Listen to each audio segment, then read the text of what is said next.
Hello everybody, welcome in. How you guys doing today? I am going to be on continuing to paint this Thousand Suns.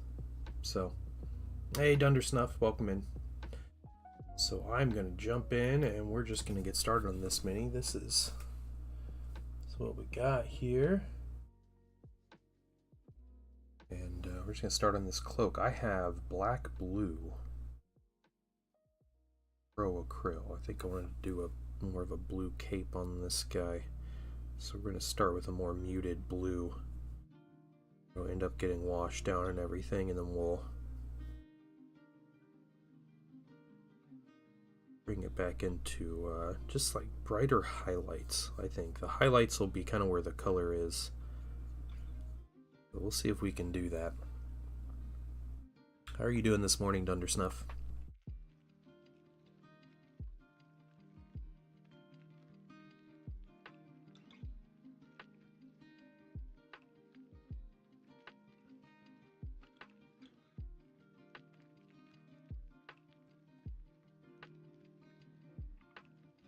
'Tired, but work is work. Yeah. I am also pretty tired. I have a busy afternoon and evening ahead of me, so I'll try to take my time here while I can.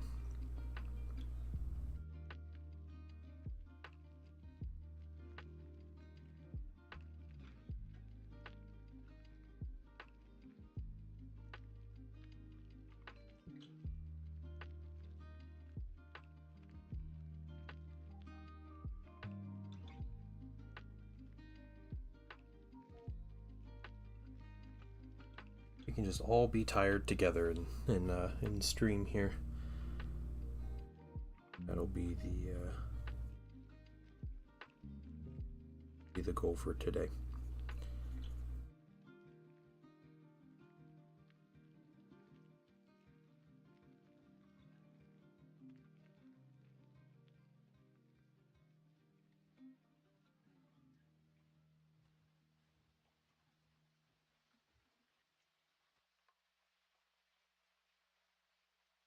4 hours on the stomp. Yeah. Hey, that's all right. You made progress. That's what matters, right?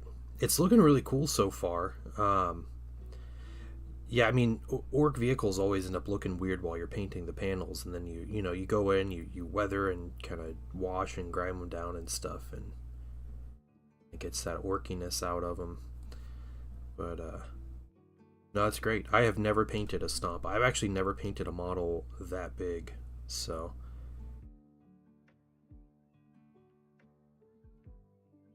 kudos to you getting working on it.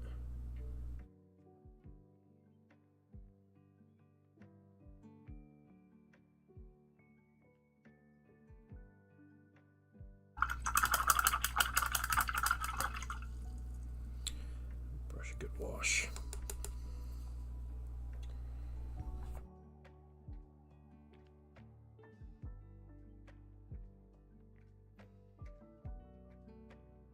Question for now is the inner cloak get painted a different color? I think the answer is yes on that. I think we get out the khaki and we paint it. Great unclean ones are big. I was wrong. Yeah.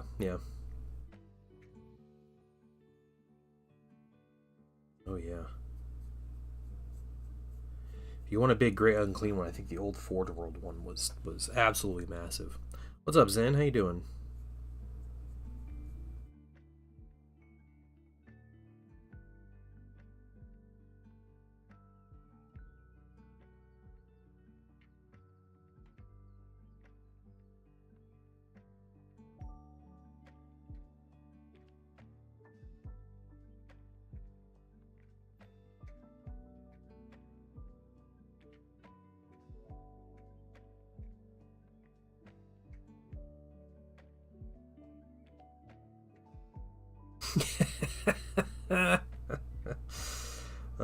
That's funny.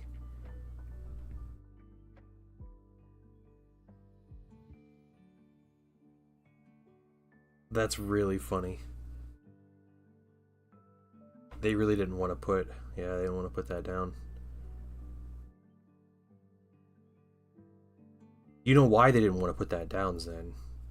Your actual illness, because if they do, they feel like it sets a precedent.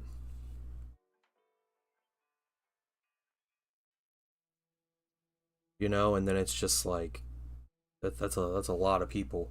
That's a lot of people that they find out like, oh, I can just work from home when I'm, yeah, and yeah, it just ends up being like potentially cascading. Yep, yep.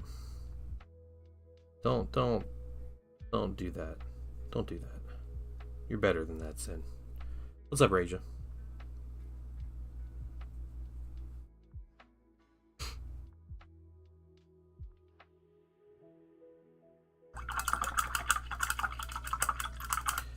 Okay. Nice coat. Black, blue. Yeah, yeah.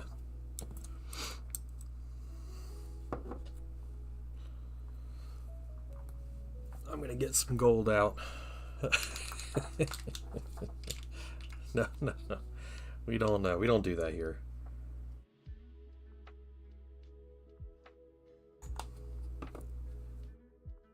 I am painting the Centurion. So I finished up these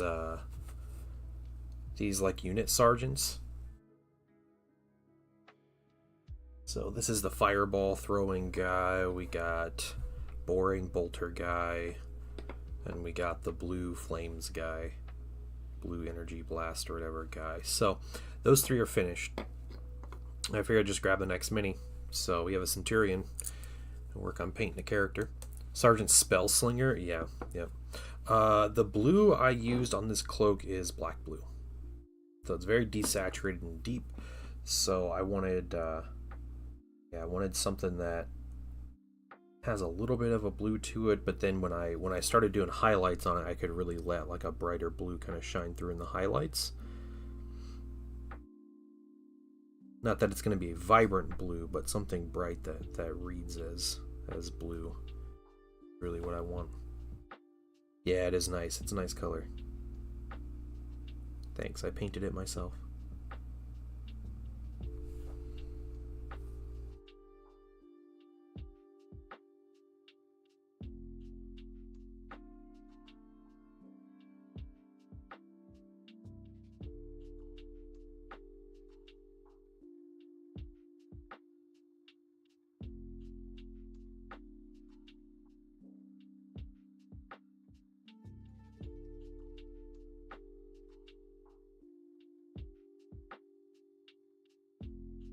So I'm just going to go through and get all the gold detail. There's a lot of gold on this mini. Because, characters have to have a lot of gold on them and a lot of crazy details, so it's going to be a lot to get. But we're going to do it.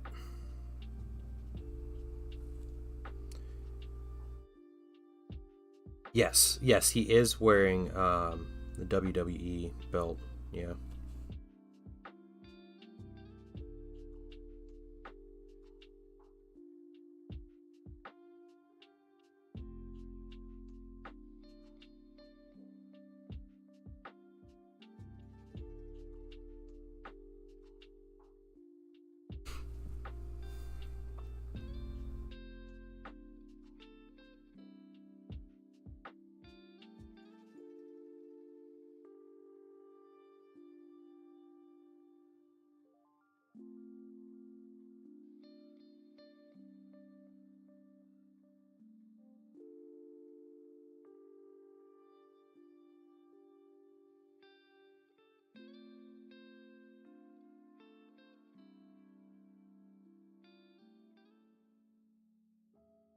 Do they call it the Intercontinental Championship? Is that what they actually call it?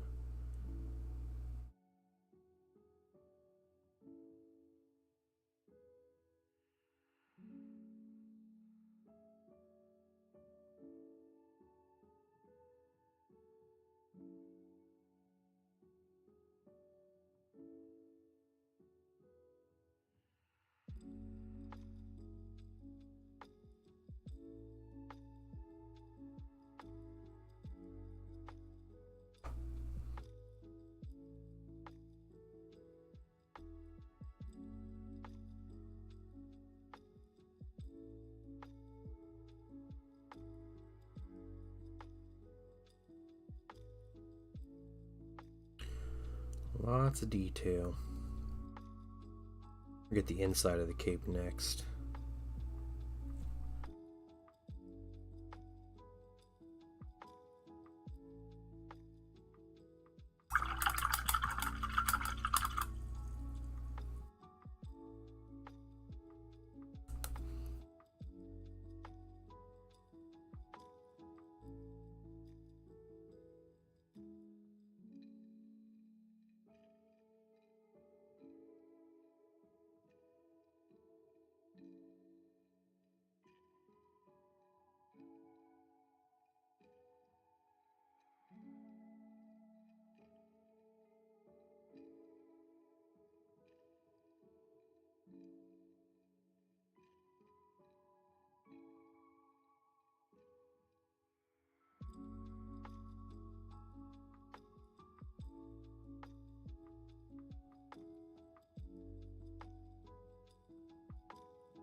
How you doing, my mini marvels? What's going on?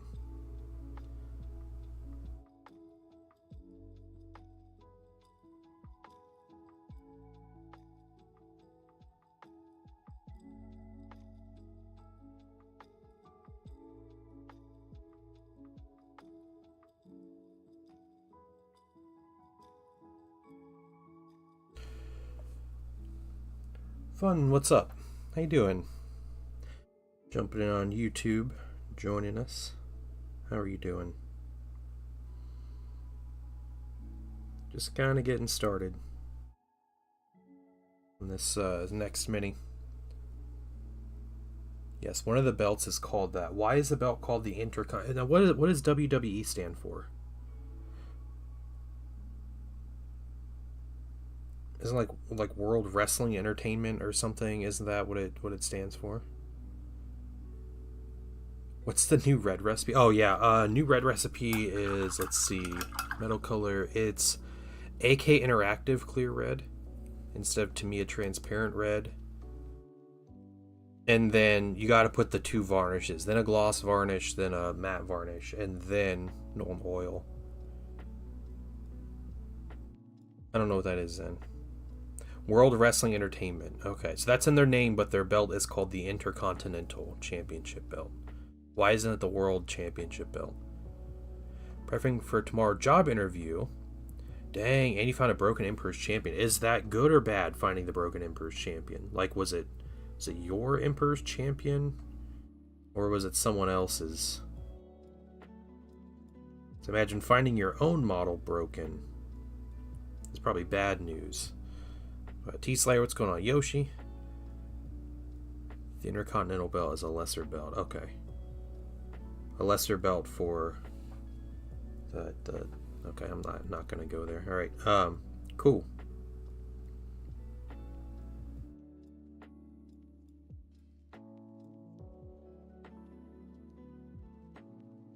But Intercontinental would be the world, right? Isn't that like different continents together?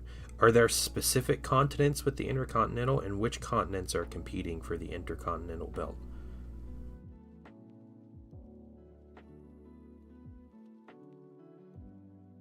Solid Zen, thank you, man. Yeah, that's the updated red recipe.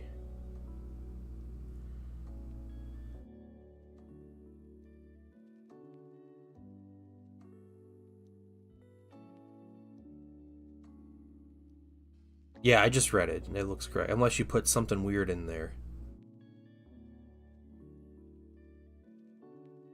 Good. 2 coats varnish, gloss, then matte. Yeah, sounds good. He was at a discount metal bin in a local store. Oh, okay, solid. No, that's good. That's good fun. Playing Metal Gear Solid, nice. Okay, yeah, if you're not hiding anything in it, then yeah, I think it's good. If it's gonna be like 2 months from now, you're like, oh, I can't believe you didn't see it, and then you're gonna be Like, look at this, and you hit like a photo of pale sand or something in the description. I don't know, man. Bought a wet palette, still unsure if I'm using it right. Some of the paint dried quickly on there and other paint stayed wet. So you have the sponge. You wet the sponge and you put the paper on top. It depends on the kind of wet palette you got. My experience is with using a Stay Wet palette, which doesn't have like its own set papers that work well.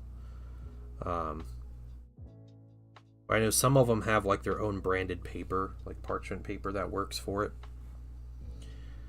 Normally, if your paint is drying out too quick, it's a sign that your sponge isn't hydrated enough.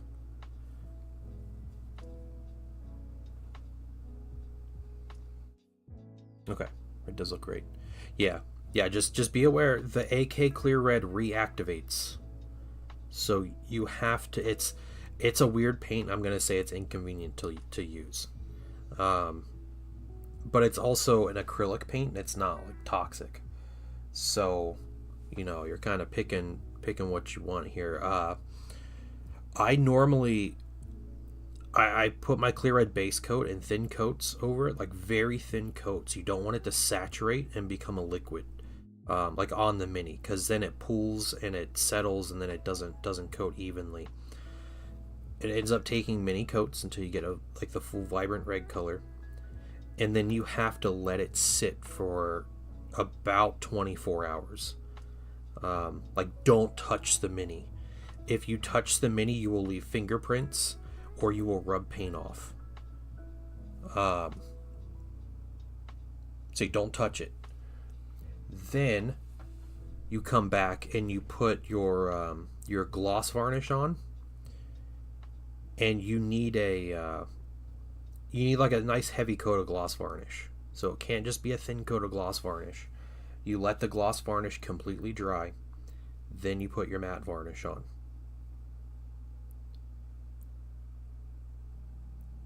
And then after that, when that's all dry and stuff, then you're ready to paint the Mini. And the matte varnish, the purpose of the matte varnish is more to make the surface paintable, because it's really hard to paint over a glossy surface.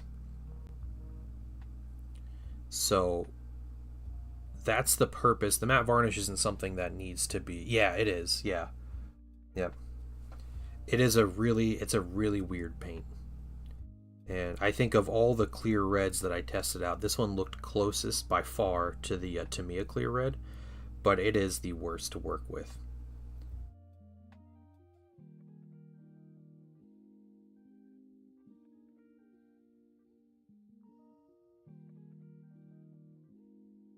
So you give it time, go through the steps.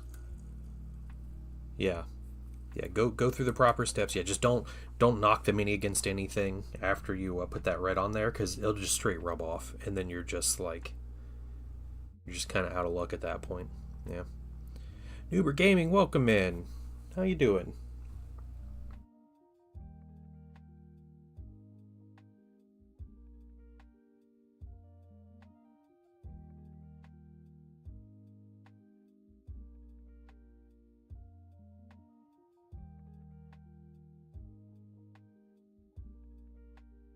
Worried about Saturday? What you got going on Saturday?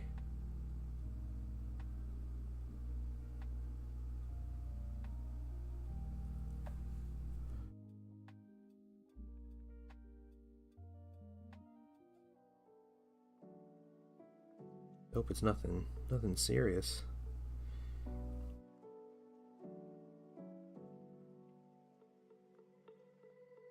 Get impatient and mess up a couple times. Yeah, that's okay. Yeah. And you're a great painter. You know what you're doing. I think you'll get it.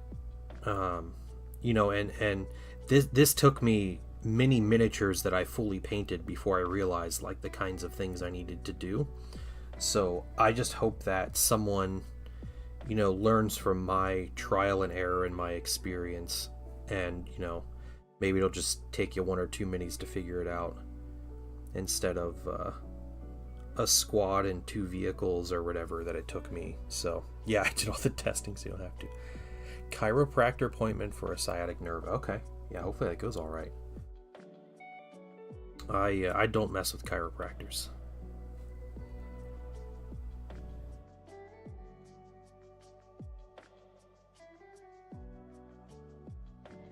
What Centurion is this? This is the new Mark II Centurion that came in the Saturnine box, and I think has its own release now. I think you buy it on its own, with some conversion pieces to it. New hammer, these little hanging stoles or whatever they're called. Helmet. I put the crest on them. Yeah, I think that's everything. Everything that's changed. TPD is the same acronym for my local police department. It threw me off. Oh, I'm sorry. Sorry.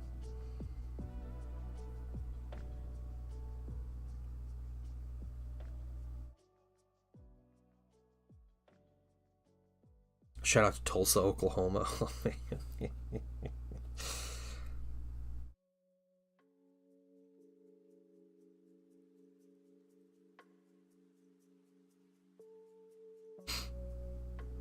A Windows 11 update? Alright. Yeah.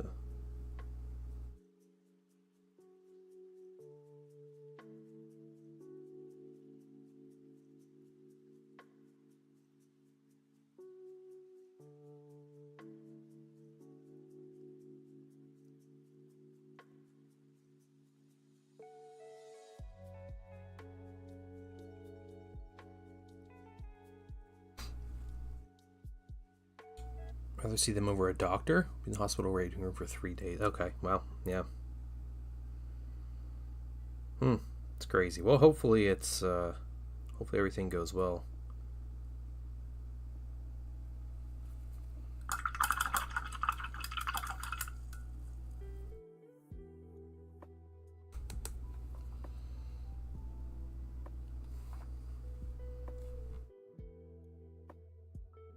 Windows 11's been out for 3 years.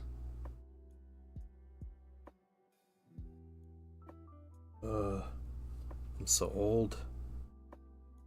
Why does time have to move the way it does?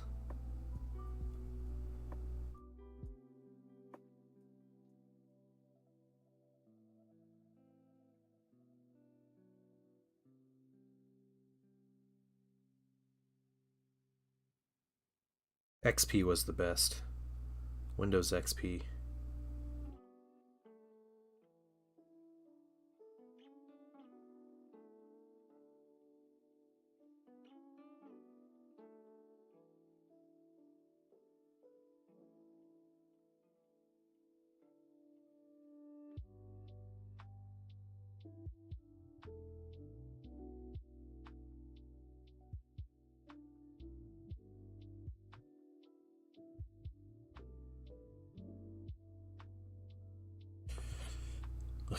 Gateway, nice. I think Windows 95 was the first I used as well. But, you know, as a kid, I wouldn't say it was like my first OS, but it was probably the first one.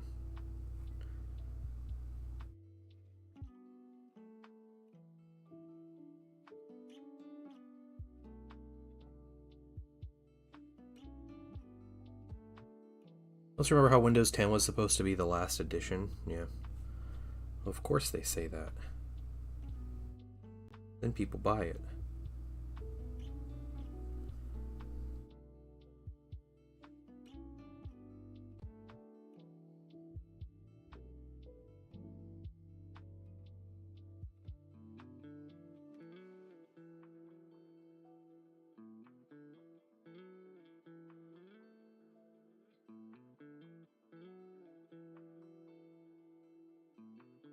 Remember DOS? Yeah, yeah.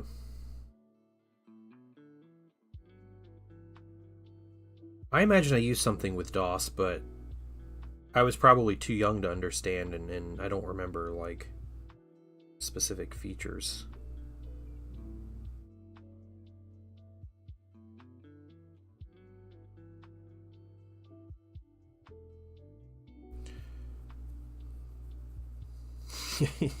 Yeah.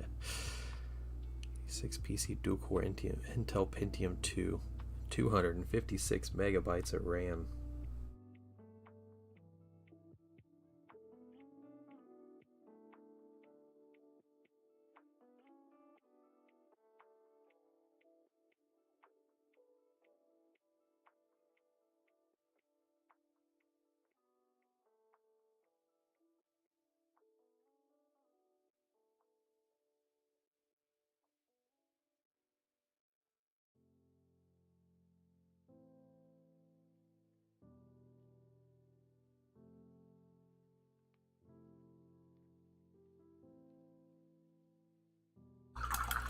Lots of gold.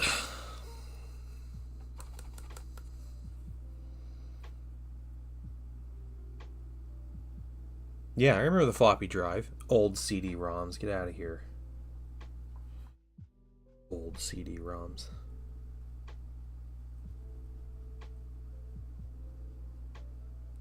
Yeah, we were talking about Marvel movies last night, and my son. I want to show my son the Spider-Man, um, the one that has like the nostalgia one. What is that one called? No Way Home. Is that what that one was? Um, and I was saying like it's not going to make any sense to him if he doesn't see the other Spider-Man movies, like the Tobey Maguire and the Andrew Garfield ones. So I told him, I was like, hey, we can watch this one, but we got to watch a couple of these other Spider-Man movies. And he's like, I don't want to watch the old movies. He's like, I don't want to watch old movies. I was like, dude, check yourself, kid.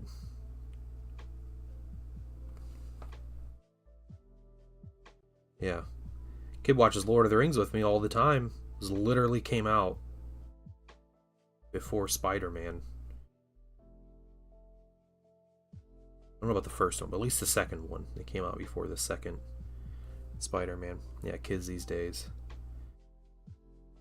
In their short perspective of time. What's wrong with them?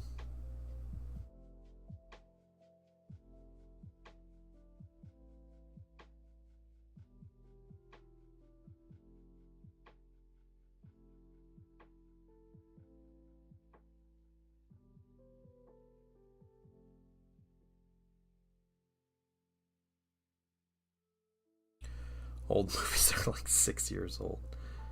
No, that one's not like 6 years old. That one's like, it is like 25 years old, but still. Watch The Punisher from 19. I didn't know there was a 1989 Punisher. I remember the Thomas Jane Punisher movie. And the only reason I remember Thomas Jane's name is because he was in The Expanse. So he played Miller, right? Detective Miller or whatever. Hey, yeah, what's up? You watched the original Mummy from 1933, dang.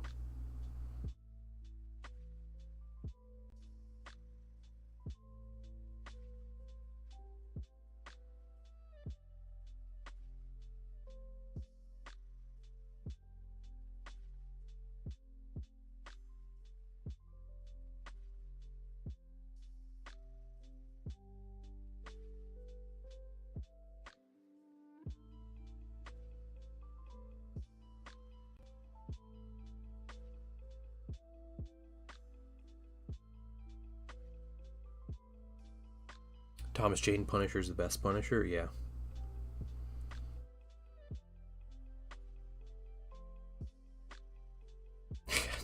Dolph Lundgren, really? That's wild. Busy day at the office, winding down some hobby. Nice. You working on the Raveners? What are you working on? What are you hobbying? I guess would be a more appropriate phrase.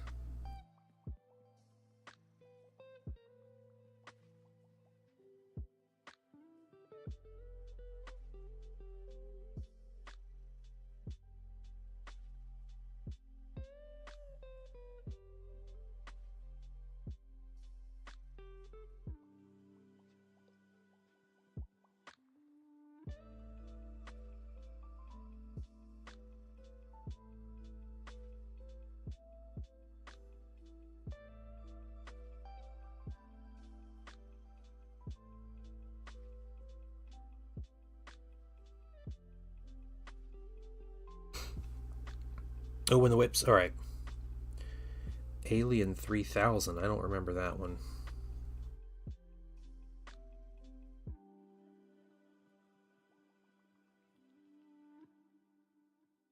The worst Alien movie was Starship Troopers 2. Oh, painting the Hormigons. Nice. Okay. Let's take a look. In the old whips. Oh, nice. The like face tattoo designs look really good. I love it. I love it. Great stuff, man.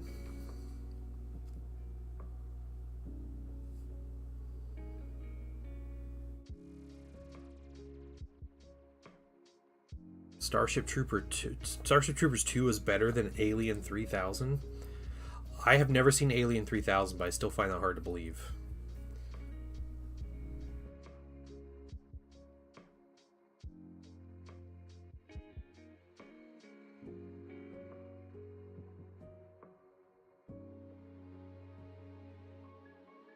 Culture American, welcome in.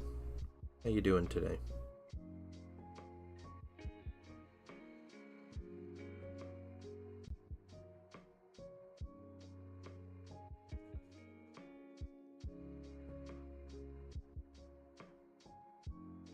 Esters. Okay. You get more detail. That makes sense. Yeah. They're bigger minis anyway. Like, you'd want them to kind of get some more. Okay. This weapon... That's our last bit of gold. And I need to kind of figure out... Do I do the whole, like, front end of it gold? Do some silver there. Maybe we can break it up some. Hold on, I have an idea. Dershotten, welcome in. How you doing?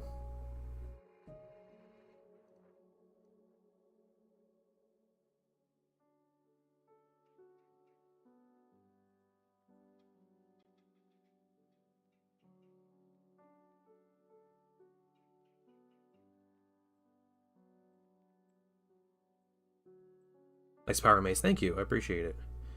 This is a this mace is actually a 3D print.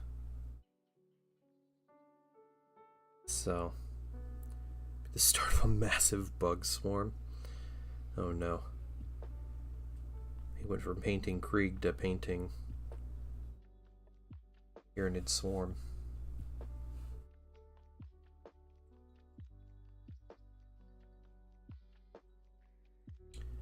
Great, hope you're doing well. Yeah, doing well.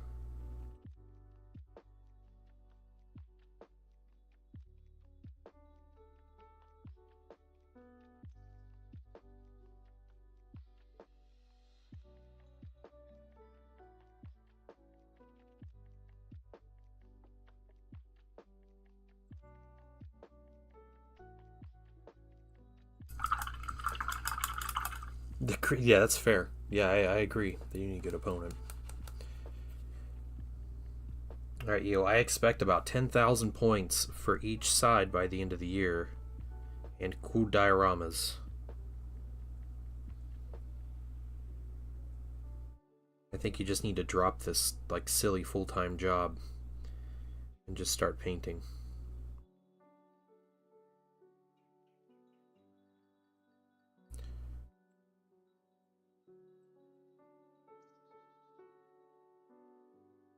Is it sounding off?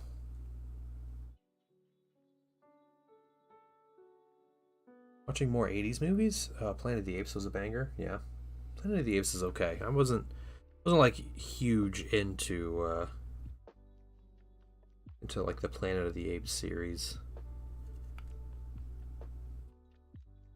Okay, we can do this. We'll do this metal or middle spike piece. Gold as well.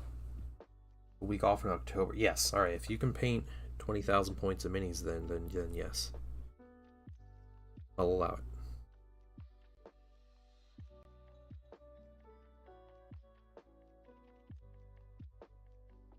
Okay, I think that's it for our gold, our initial kind of basic gold here.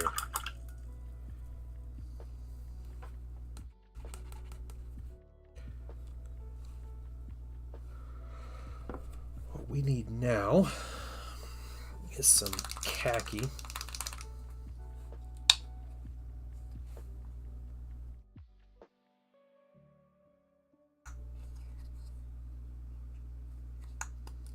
Second coat of that.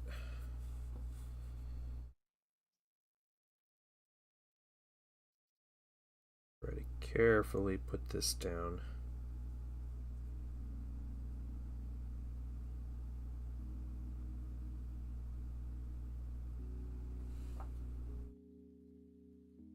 Red is majestic. Thank you very much, Fung. I appreciate it.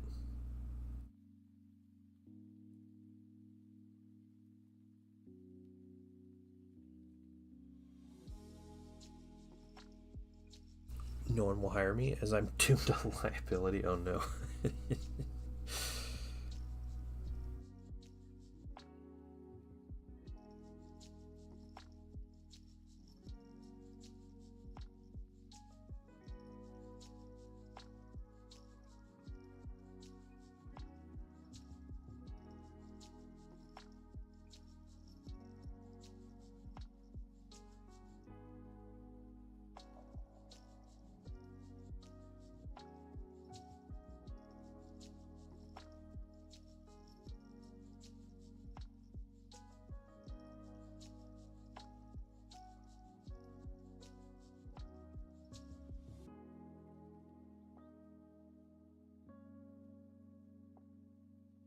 Sneaker brush up here.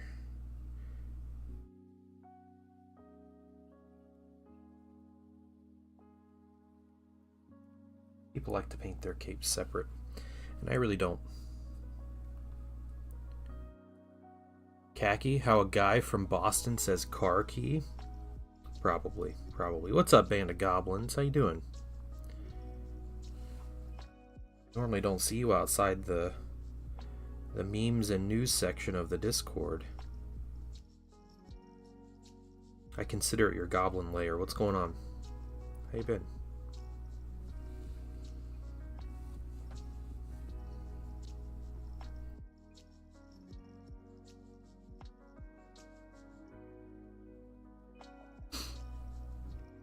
You've had 2 heart attacks. Oh, yeah, that's rough.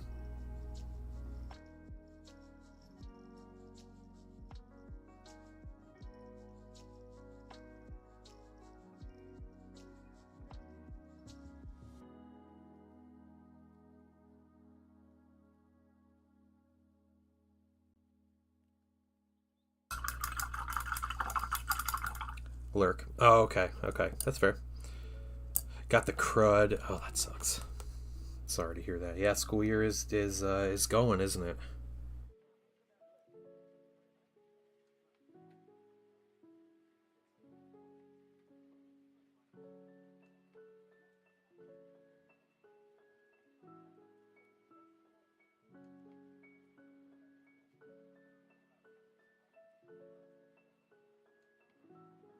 My son had a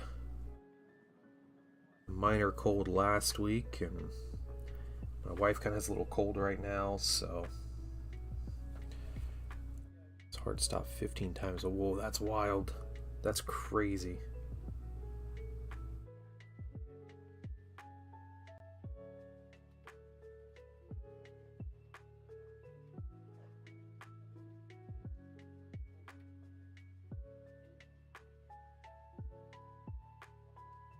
Let's spend some time.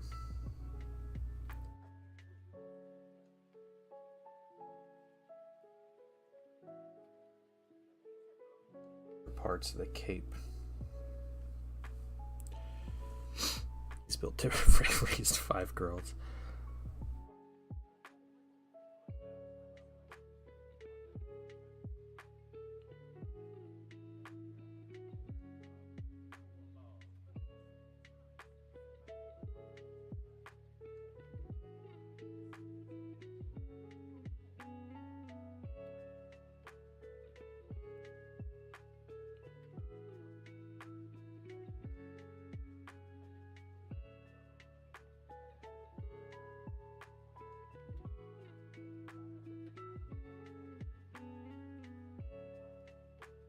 Just trying to get these weird angles up in this cape. Anybody who has assembled this mini probably knows how much of a nightmare this mini is to... that's not a nightmare, just how confusing this is to assemble. I had to relearn some things. To grab lunch, a few notes. Tobey Maguire Spider-Man, best ones. Do the Spider Hurricane Lily outside now bloomed. Oh, cool. Alright, that's exciting.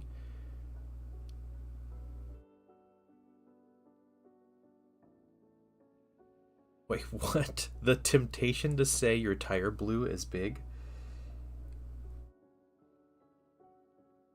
Am I missing some context here? What's Was Typhus difficult to assemble? Yeah. Oh, gotcha. Okay, okay. You want to stay home from work? Gotcha. Okay. My bad. I don't understand workforce things anymore. That's solid. Of course, Zen would know what it is. Yeah, I used that one 3 times last week.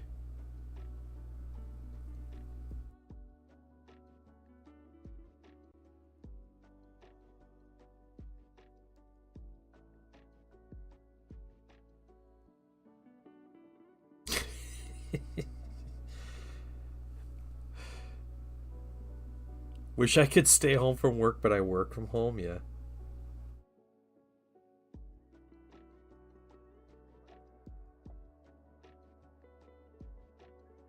I'm just messing with the Zen. I feel like it's like a New York thing.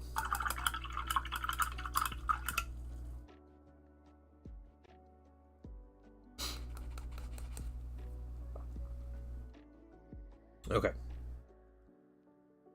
You got that done. Let's work on some white base colors.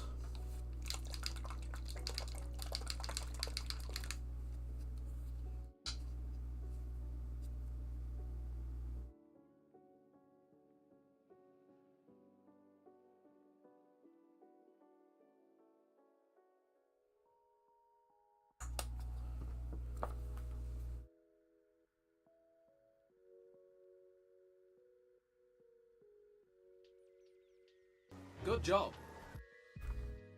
Hey, thanks, EO. Appreciate it. Thousand Suns went blue and the World Leaders went red. Yep, yep.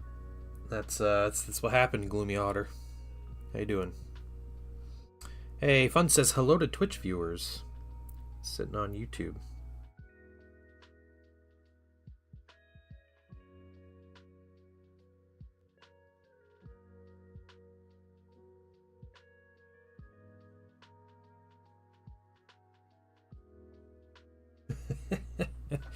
Nuber Gaming says hello, YouTube.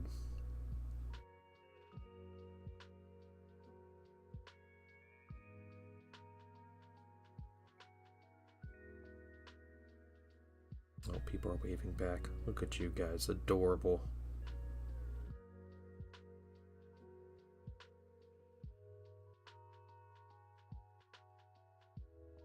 Red Thousand sounds like better. Yeah, they do. Yeah, I agree.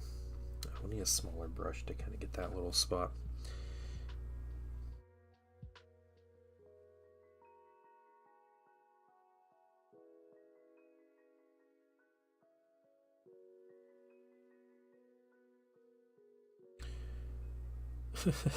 Hi, Mom, I'm on YouTube. When my son found out I streamed on YouTube, he didn't care about Twitch. Whatever, you stream on Twitch. When he found out he streamed on YouTube, he thought it was the coolest thing he'd ever heard. And I was like, yeah, bud, like when you stream with me, like you're on YouTube too. And he just sat there and he's like, I'm on YouTube? It's like, I'm on YouTube. And he just kept going with it. Just funny.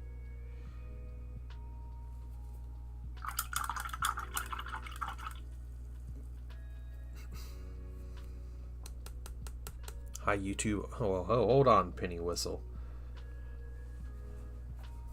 Chill out there. Too many chapters of factions have red in their colors? Yeah. Probably. I think in the Heresy, there's too many that are like black. There are a lot of legions that have like black as their base colors. Iron Hands, Dark Angels, Raven Guard. Is it just 3? It might just be 3, but still. There's no like orange legion. Got 20 TAC Marines on my desk waiting to be painted. Can't bring myself to start. Yeah, what legion? What you got? You're on Twitch, cringe. You're on, you stream on YouTube, yeah. Hey, Groovy, what's going on? Oh, Sons of Horus, very nice. Okay. Where do we go from here?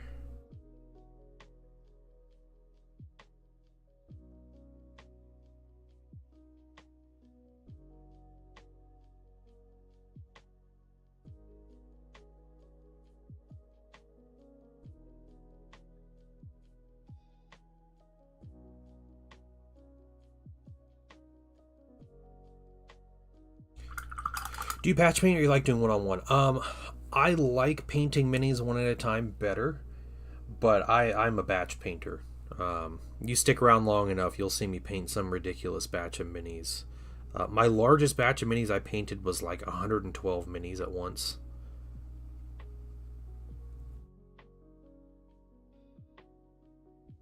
Which was a lot, but I've done batches like my normal batch of minis I'll paint is between like 10 and 20. I'll just go through and just batch paint, an entire squad, regardless of how big that is. Not doing that today because I'm painting a character, just having fun. I don't like to batch paint characters with everything. 112 at once. Yeah. That was last December. So I 3D printed. Spent 2.5 weeks cleaning and sorting off. It's nice. All right. Hopefully it feels a lot better. Got that done. I understand, man. That's cool. I had 3D printed essentially an army for myself. I was wanting to add militia as like an ally for my Thousand Sons in Heresy. And I found some really good STLs, and I was like, you know what? I was like, I bet I could make this work, and I bet we could do just something ridiculous with it. So I printed out a lot. It was a lot, and over 100. And I think I was like, well, let's see if I can paint 100 minis and how fast I can paint them. It is a very simple color scheme, but yeah, airbrushing for like 4 hours straight, just putting like a prime and a base color on 100 minis was wild. So, I based them all. I did everything on them. I painted them on stream, and yeah, it ended up being it was like 12.5 hours, I think. I recorded all my times for everything, but it was 12.5 hours to paint 100 minis. And when I was done, I was like, let's do our final tally here. And I went through and I counted them, and I counted 112 minis. And I recounted it. I was like, did I seriously miscount this bad where I did 112 and not 100 minis?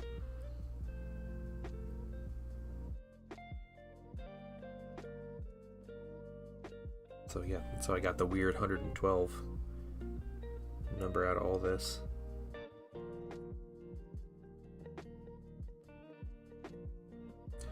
Brody make 1,000-point list of Eldar versus White Scar themed Marines. He won by 4 points, and I'm salty because I know I would have lost. Oh, that's too bad. You're like, what is it, Red Skull? I must lead others to that which I cannot have, or whatever. This isn't the real Centurion. I want the chunky boy. This is the Centurion. You're talking about the Praetor, right? Is that what you're talking about? What's up, John Lockridge? How you doing? Speed paint time was a lifesaver for doing a lot of minis. Nice, yeah. I think I used one speed paint color in that scheme. Oh, I need this brush a little more. And I used a couple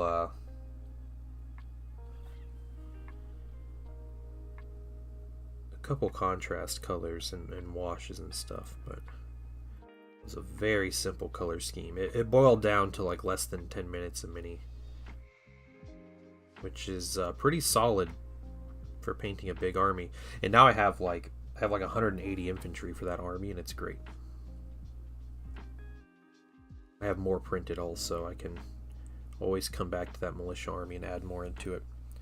Oh, you want the 40k Centurions? Oh, okay, the lame, goofy ones. I gotcha. My dice hate me, but I've been using them for 25 years in various games, so I won't stop using them. They just have utter contempt for you. And you're like, I'm going to keep using these dice.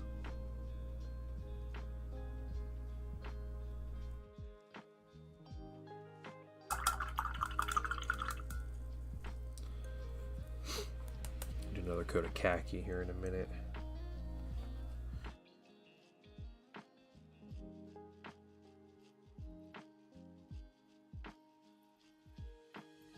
Yeah, I have a set of dice I've been using for like 15 years, so not quite the same amount of time, but I understand.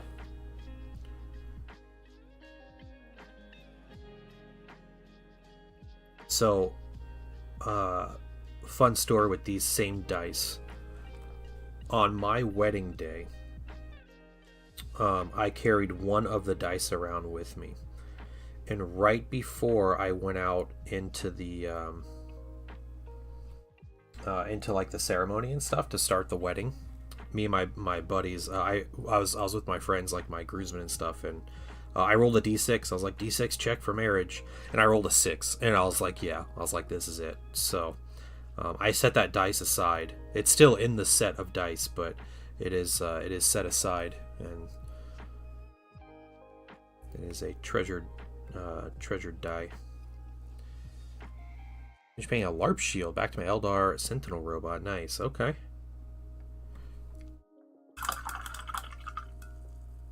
We're gonna end up with more. I get toxic green dice for my Death Guard. That'd be cool. Don't let Paul hear you talk bad about 40k Centurion. Who's Paul? I don't know who that is. Is that someone I should know?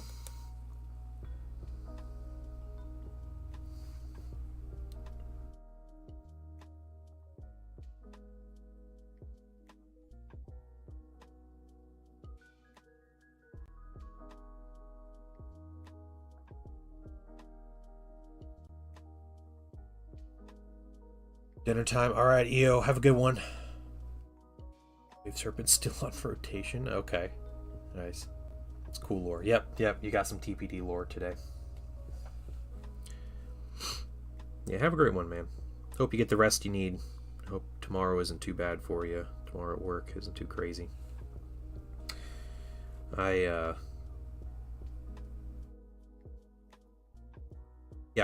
do not like the 40k Centurion minis. Ever since they came out, it just kind of like eyebrow raising to me.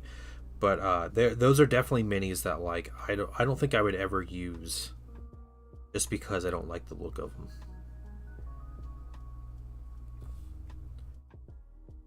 There are a few of those minis in various games, and that's one of them. Paul is bad at stuff. I love Centurions, has 18 of them. Ugh.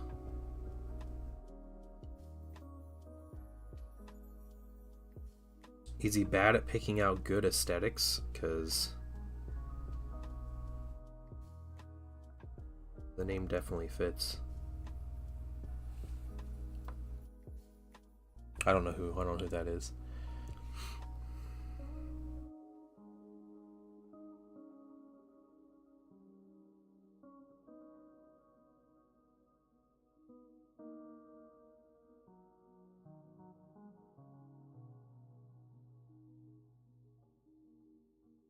I don't think I need to get into those inner parts. They're hard enough to see as it is.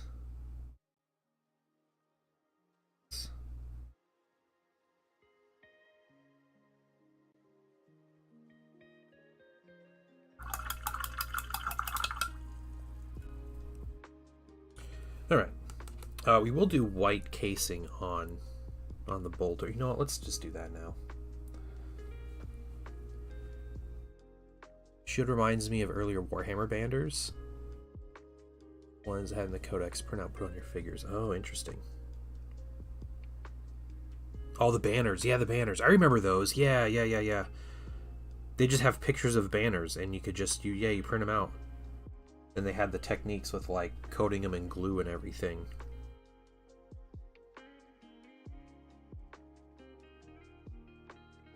I think I used those at one point for my fantasy Empire army. Banners. Yep, I gotcha.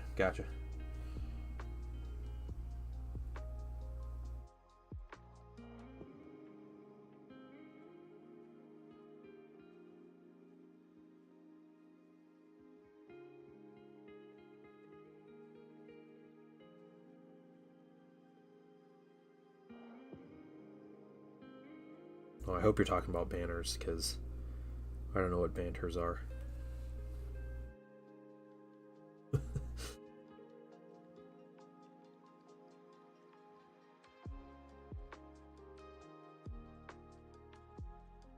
Yeah, banners. Yeah. Cool, cool.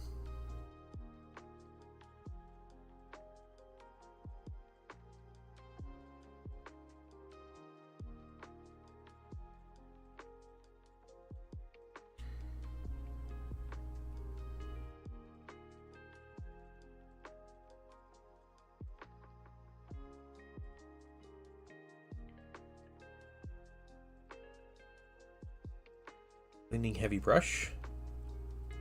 These are pretty gummy. Oh, yeah, it's fine. It's alright.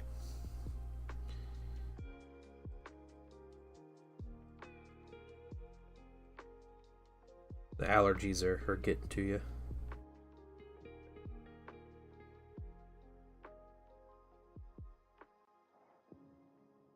And I'm gonna have to mow my grass at least one more time. I think just one more time this year, but I don't want to do it. I hate mowing the lawn.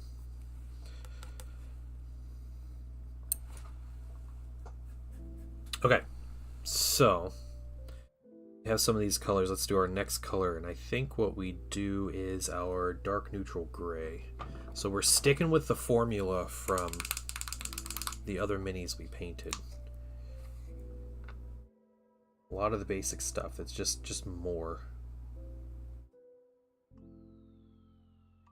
I don't know if I could finish this mini in a day, but if we don't finish him today, I'm fairly certain we'll finish him tomorrow.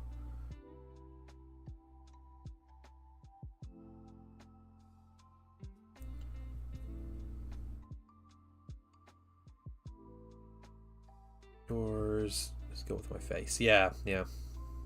That's rough.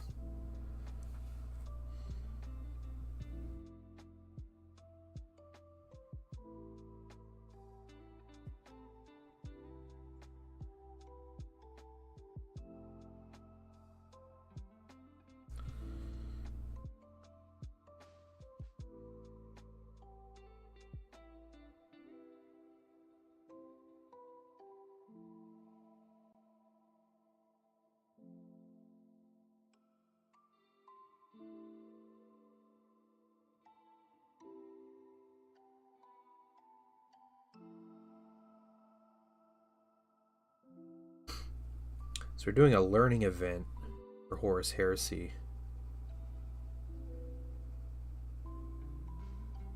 Next weekend. It'll be nice to have this extra Centurion. I have lots of tactical Marines painted. I have plenty of tactical Marines. The Centurion will be nice to have, though. Just having an extra mini.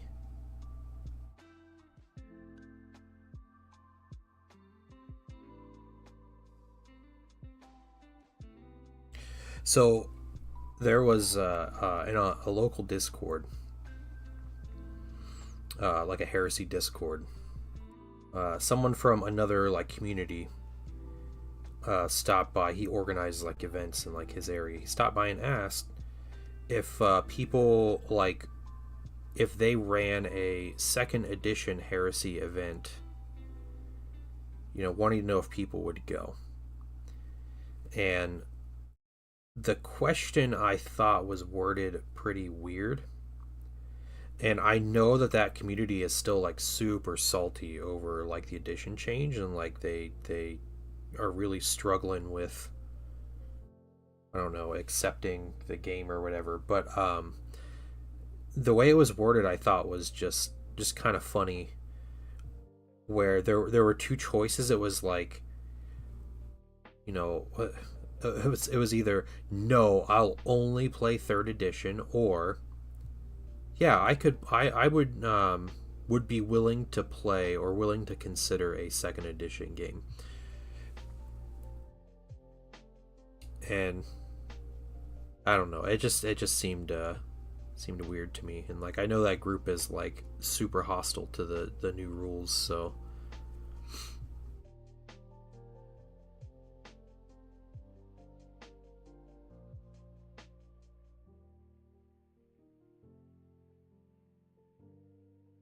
like, is there an in-between? Like, I don't know. Like, I'd prefer one, and going to the other, I probably wouldn't. But also, like, yeah, I don't know. Third edition heresy. Yeah, I like it. I think it has legs. I so the rules are very complex in how they're written. There's not like it feels like the change from like 5th edition 40k to 6th edition, if anybody is around for that, where there are a lot of changes. It's the same game, like it doesn't remove the feel of the game. The game still feels like Heresy. There's still interactions, like things still have their roles and intended play styles and everything. But there's a lot, and a lot of the rules are like pseudo clarifications, but also like altering things in a slight way to make things more clear and like give less loopholes. So there's not many loopholes in the rules, which is really strange for a Games Workshop rule set. The difficult part, I can do this in great. The difficult part is like understanding the actual layout of the rulebook, because the rulebook is in like two like parts, where there's a part where it's like key concepts. So like, what is the definition of all the things that we're going to be talking about? So like, what is a unit? What is a model? How do you measure? How do you roll dice? What are modifiers? What are, rerolls? Which there are actually 0 rerolls in the game, but they still have reroll like rules in the game. What are unit types? What are the different unit types? Like, how do they work? And what are characteristics? And they have this whole section that's like, I don't know, 100 page, not 100 pages, maybe like 50 pages of just, here's what things are. And then there's another part, the second part of the rule book, of the actual rules, are, here is how you play a game. So a lot of people, when they read the rule book, they read the here's how to play a game, and then they get frustrated because the rule that they're looking for to explain what a thing is not in the how to play a game section. It's in the like, what are things. It's not so much a glossary either. It's just like, because the explanations for like modifiers, it's like 4 paragraphs, or like how to measure is like a 2-paragraph explanation on like what measuring is, and they explain it. So it's strange in that way, and it's kind of difficult without like tabs or things to like show you exactly where the things are, like that you can just look up from the outside of the book. It does have an index. The index is reasonable. It's not the best, it's not the worst, but yeah, from what I have seen and what we have found out, that there are rules in there that we figure out and we're like, that's not right, there's no way they would do that, like that doesn't seem like a rule that GW would do. But then when you go and you read it, it's very clear that that was what they intended and that's how they wrote the rule. And so it seems weird because it's unusual for GW to have certain rules the way they are. But then when you see how they wrote it and you see the places where they explain it and everything, like exceptions to rules are very clearly laid out, and like situations are very clear overall. There are still some hiccups. One of the things that I couldn't find, that frustrates me, it seems like, I don't know, maybe it's nitpicky, but they never specifically define like what a model is. And that sounds like nonsense, but all the terrain in the game, or a lot of the terrain in the game, can kind of be like 2D. The terrain rules are very basic and not great. So they talk about measuring. Yeah, the Heresy rules. When you measure in Heresy, they tell you it's very specific. You measure from base to base. On models that have bases, and models that don't have bases, such as vehicles, they tell you measure from the hull of the vehicle. Okay, that's fine. When it talks about line of sight, they just say, can this mini see the other mini? I don't know what mini see the, like, do you measure from the eyes? Do you measure from the tip of the bolter that it's sticking out? Do you measure from the base? I don't know, and they don't explain it. And that's my biggest like pet peeve about the way they explain line of sight, because people are just assuming that line of sight is from anywhere on the model, and I honestly, I don't think as intended. I don't think that's the intention of the rules. I think it is meant to be the base of the model as the line of sight. It's got to be from the eyes. Yeah, it's like kill team, right? It's what Reja was telling us. Kill teams you measure from like the head of the model. But like 40K, you measure from any point of the model. But then Heresy just doesn't explain it. They don't say. They just say if the model can see the other model, and that doesn't clarify anything. Which is funny that might be my biggest like pet peeve of the rules is like that one specific thing.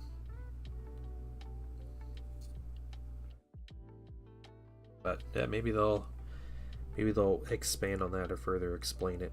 I like the journals. I'm excited to get the second journal. But no, I think overall the rules play really well. It's the games go quicker. I think they do. Once you get the rules and you understand the rules, the game does go quicker.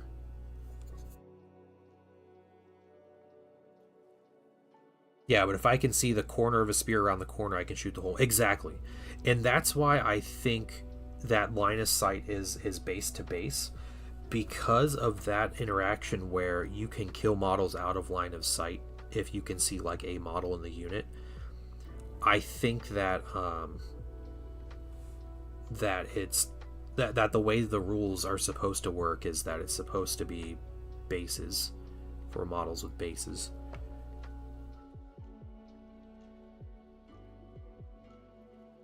No, Culture America, they don't explain it. They don't say either way.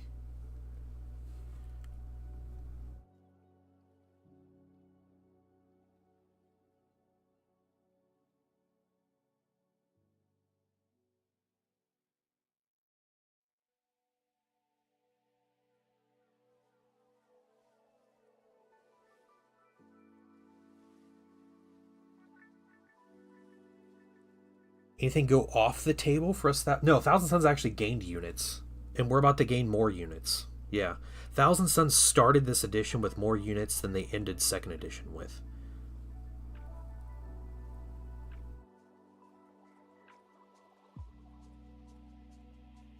Yeah, and Thousand Suns are probably the most interesting Legion now with their rules and everything.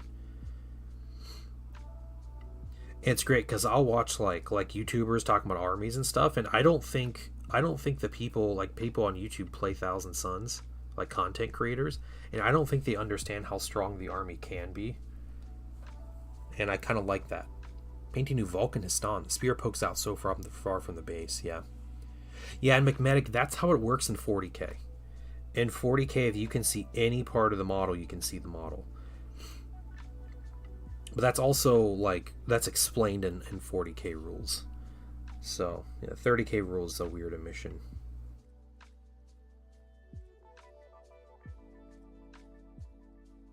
But yeah, Groovy overall, I think the rules are way better.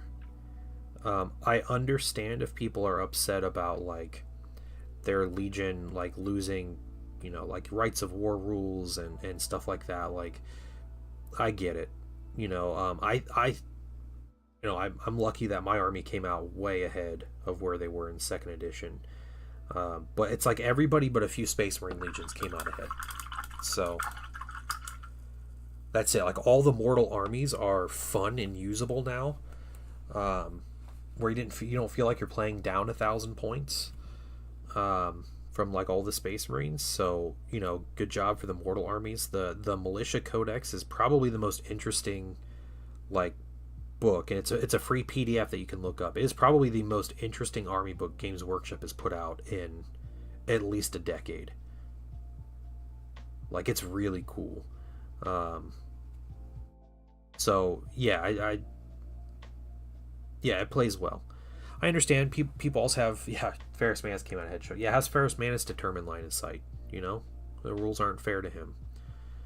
Um, Yeah, the missions are super basic, and there's one in particular that's really not good.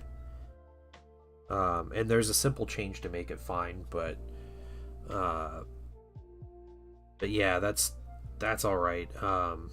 The terrain rules also are very basic and not amazing, and that's definitely something that I would just house rule. And there's some simple house rules you can make. You don't have to follow like some YouTubers' house rules, all these complicated house rules they come up with. Just let people who are in a piece of terrain see other people who are also in the same piece of terrain, and your problems are solved. I think with the terrain. Um, yeah.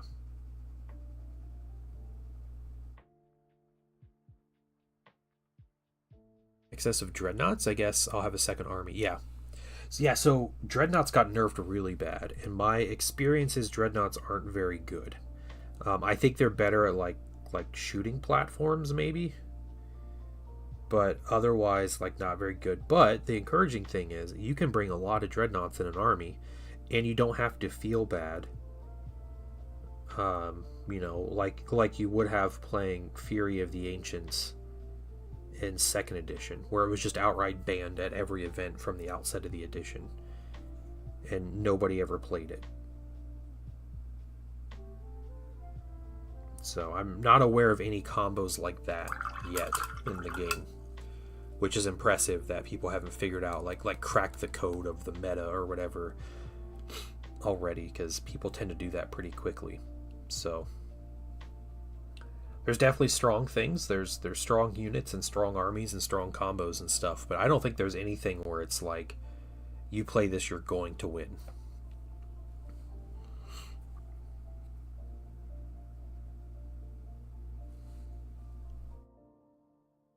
And if somebody knows of a combo where it's you play this, you're going to win, um, I would love to hear it. I'd love to see what you got.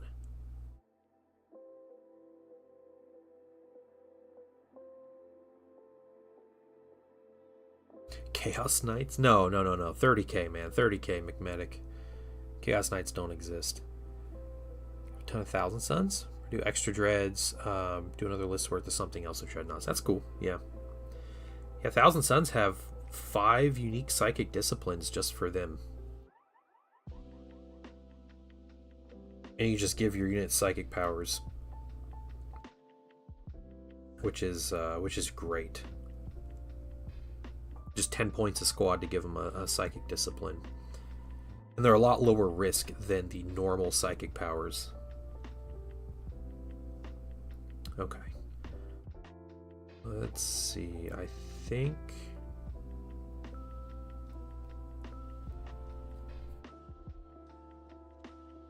that's it there. So let's come back to a white or a bright neutral gray. 30, yeah, 30k. Yep, Heresy. Heresy's what I'm talking about. Sorry. Sorry, McMedic. Yeah, we're just having 2 different conversations right now.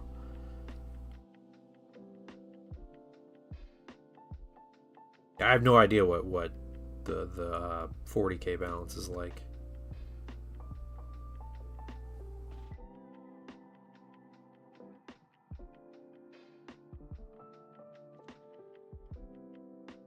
The line of sight says to any part of the model. I'll have to read that again. I'm curious about that because I don't remember reading that specific thing, but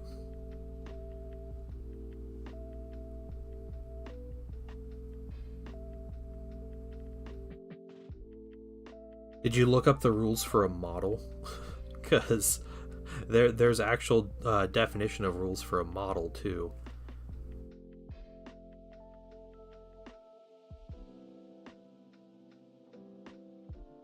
Serasis chassis in the main 40k codexes? Yeah. I thought the Serasis stuff was in the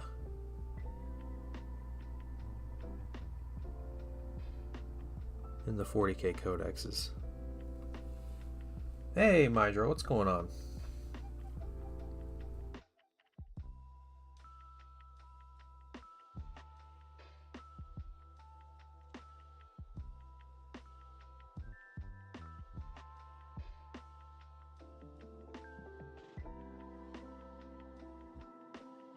Necromunda reads clear? Okay. Probably has the same rules writers, to be honest.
Books on curbing the rules lawyers?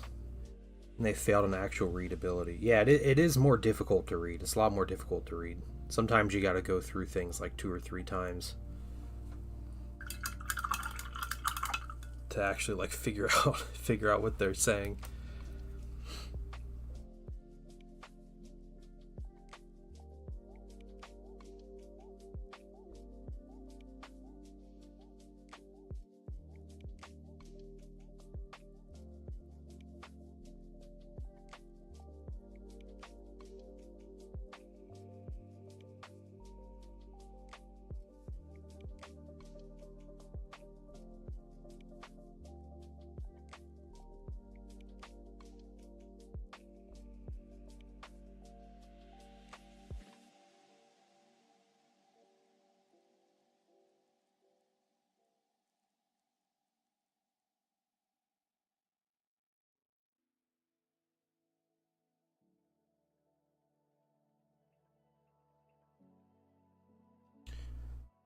A master service agreement? Okay.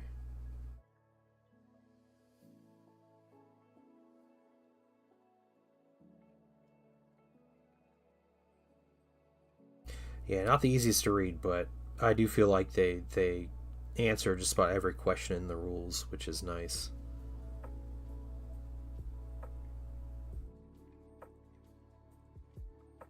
You have the patience to sit down and read it.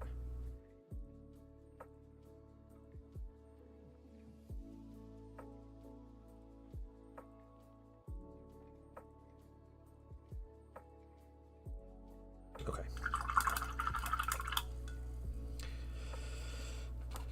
Hey, Crucial Blue, what's going on?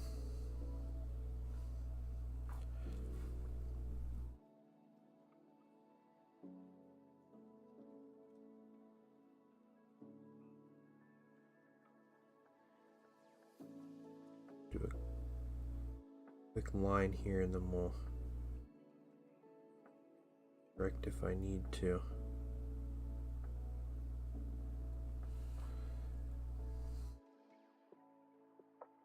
Yeah, Dawn of War should be fun. I'm not sure how many people are playing, how long we're playing, but I'll try to keep up.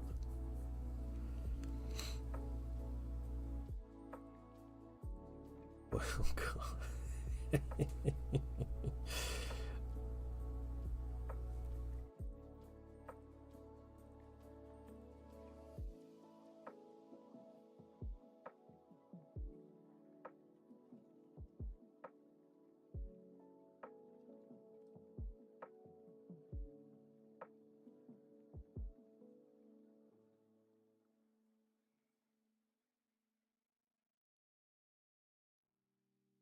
Or total. Okay.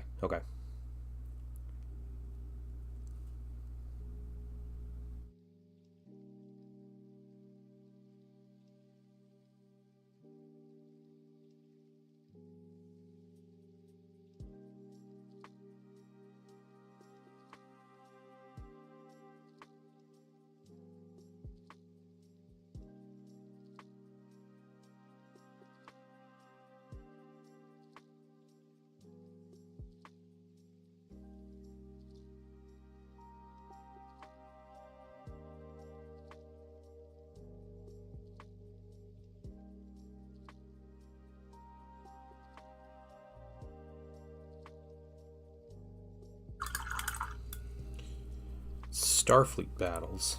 Rules were looked up as rule... What? Okay, I don't know.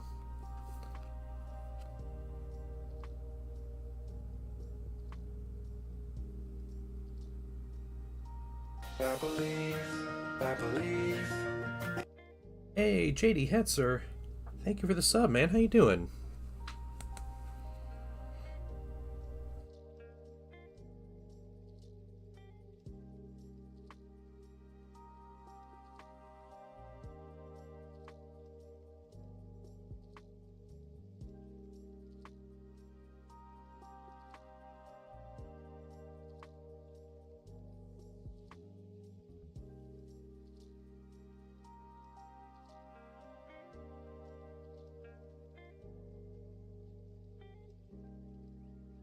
That alert, it's weirdly shortened. I don't know why, but apparently I believe something.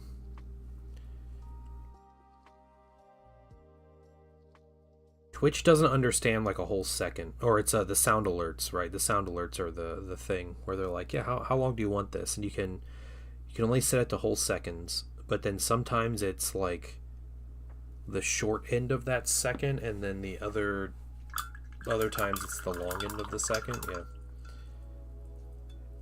Yeah, glad you're doing well. Yeah, painting family is doing pretty well. Back in the swing of the school year, so dealing with that.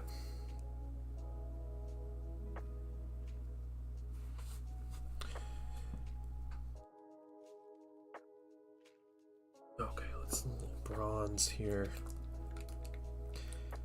Up rules, say 35, there would be 0.108. Yeah. Okay, yeah.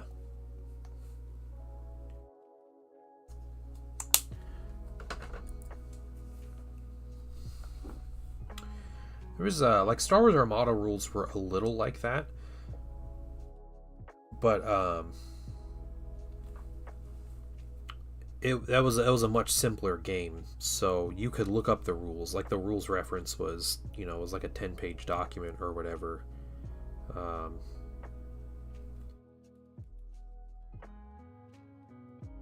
Yeah, I was a big fan of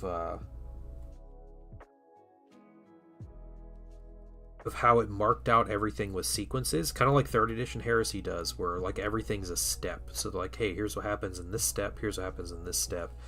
And specific rules call out like, yeah, the rule happens in this step of the shooting attack. So there's no question on like, does it happen before or after this action or whatever. It's like it's very specific on when things happen, and I like that.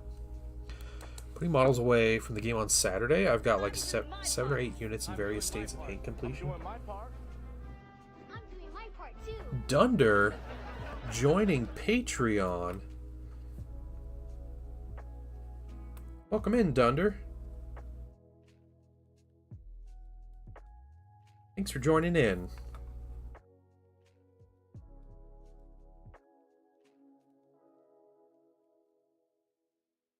Our big thing for Patreon is our Wednesday night hangouts that we do, and then also our giveaway. Yeah, Dunder hype, yeah. So yeah, and you are welcome to come hobby and hang out with us and everything on Wednesdays, and yeah, those are fun. I look forward to Wednesdays. It's just like hanging out with your friends and painting minis. Like if you I don't know if you ever experienced that, where like as a teenager or something, you get in the hobby and like you and your friends just hang out on a Saturday afternoon or something and turn on a movie and yeah, paint your armies or whatever. Like that's kind of the vibe that I get from it. I need more silver here. These buckles.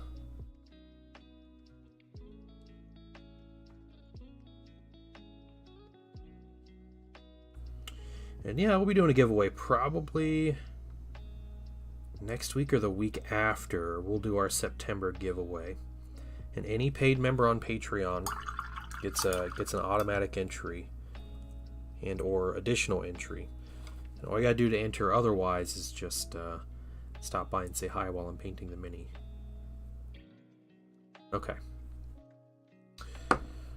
I think it's time for a wash.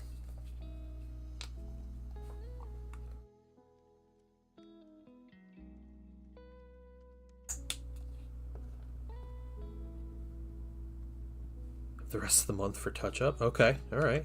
Submission into whip photo. Accidentally joined a painting competition when I got Vulcan. All right, ooh, I'm gonna take a peek here. Right. We thin down our black wash about 50-50. Let's look at this mini. Whips from Magnetic. Oh yeah, it's looking great. Oh, the base looks cool. The fire coming out like the lava or whatever. That's great.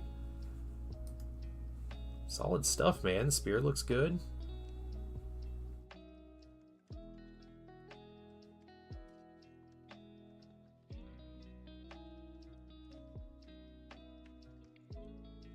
I like the really vibrant green also.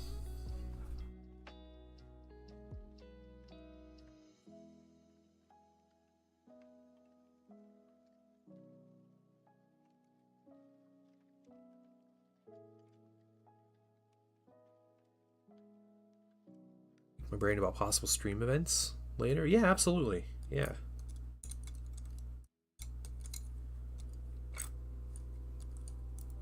Okay, we're gonna use big brush for this. You know what? Before I do that, I got one more thing to do here.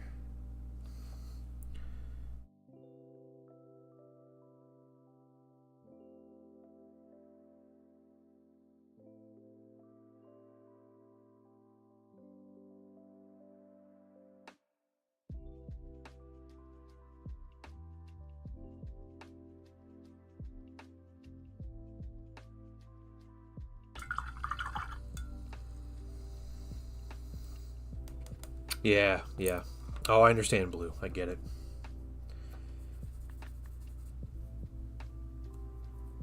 Yeah. It does sound gross, doesn't it? Yeah. I understand.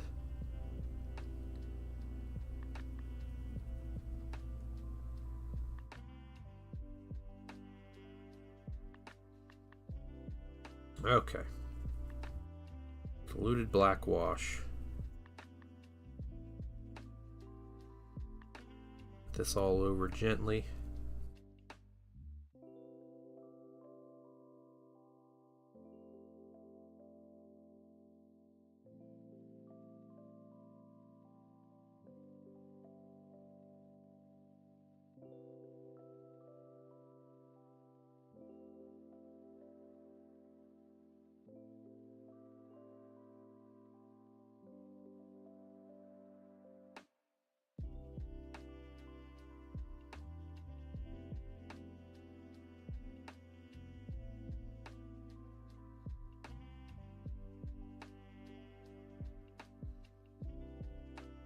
Hey, Star Laser, what's going on? How are you doing today? So you suggested about the way 40K is played in for about 2 minutes. Oh, you're talking about the tactical tortoise video? Is that the one you're talking about?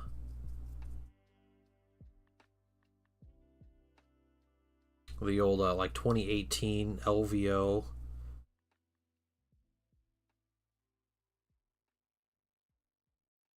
Yeah, what's crazy, yeah, Reja, I do have no cursing as a redeem, and you are free to redeem that anytime, and I will refrain from cursing for I think it's 10 minutes. You will not hear a curse word out of my mouth.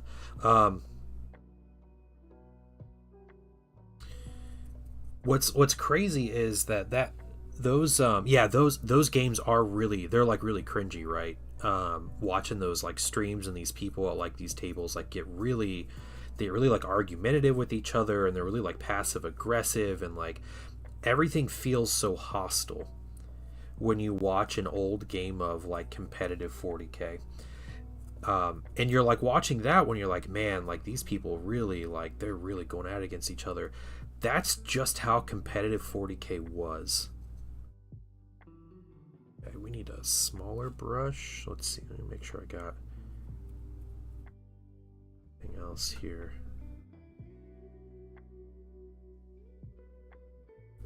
You watch any live stream of 40K before like 2021, and those are the exact things you're gonna get. Here's the last 20 years that you guys know about.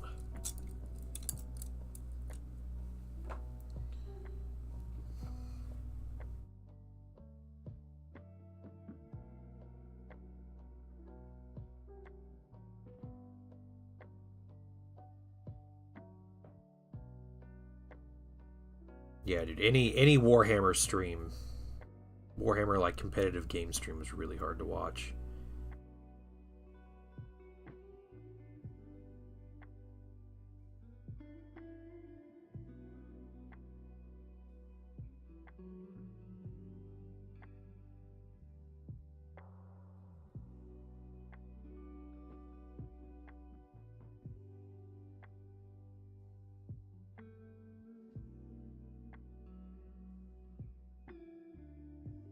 Our little playgroup operate. Yeah, exactly.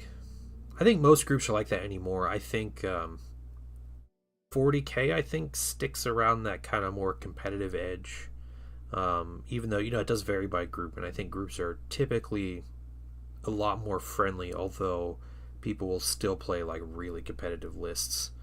It's all about, fine tuning my, my tournament list for that next RTT that I'm definitely going to win and get that $10 gift card. Like that's how people get a lot with those big games. Yeah, other games are fine. I think our Heresy group that we have locally probably goes maybe a little too hard in the other direction, where people talk about like what's good and everybody's like, I won't take it. I will never take that thing that is good. And it's like, yeah. I would like to have some like actual, like, make it a tough game. Like I like having a challenging game. I like playing against, a good opponent that brought their best, and things like that. As long as it's not like out of theme and like super cheesy and everything. 40K is a pro sport because you can win gift cards at tournaments. Yeah, you're technically a professional, right? Because the gift card's on the line. Oh, man.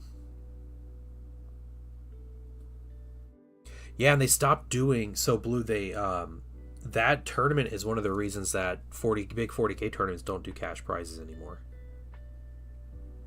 Yeah, that's one of the end results of that tournament. Was no more cash prizes, because they said that like $4,000 was on the line at the end of that tournament.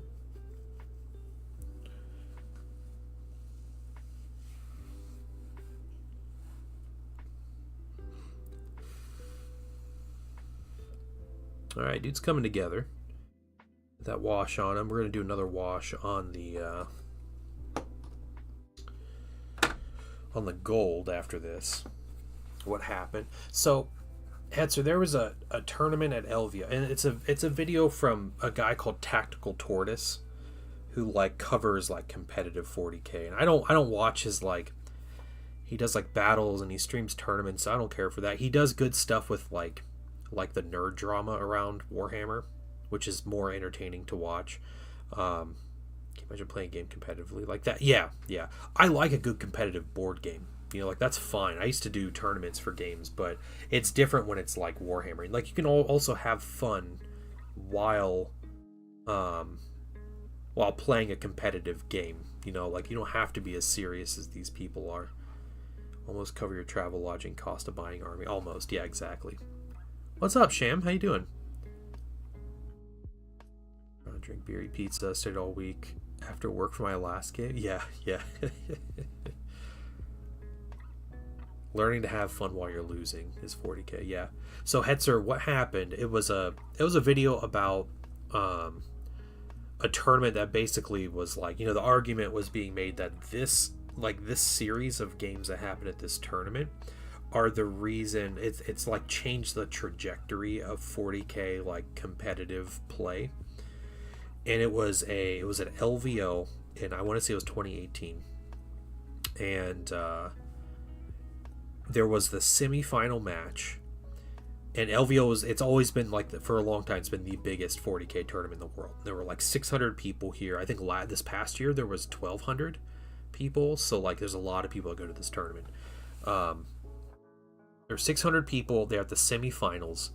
There was an Eldar player playing against like an Imperium player. He was playing like Guard and Space Marines and stuff. And this thing happened. The Guard player was like not favored to win. Like Eldar was way like, they're broken, overpowered, like supposed to win this whole tournament, whatever.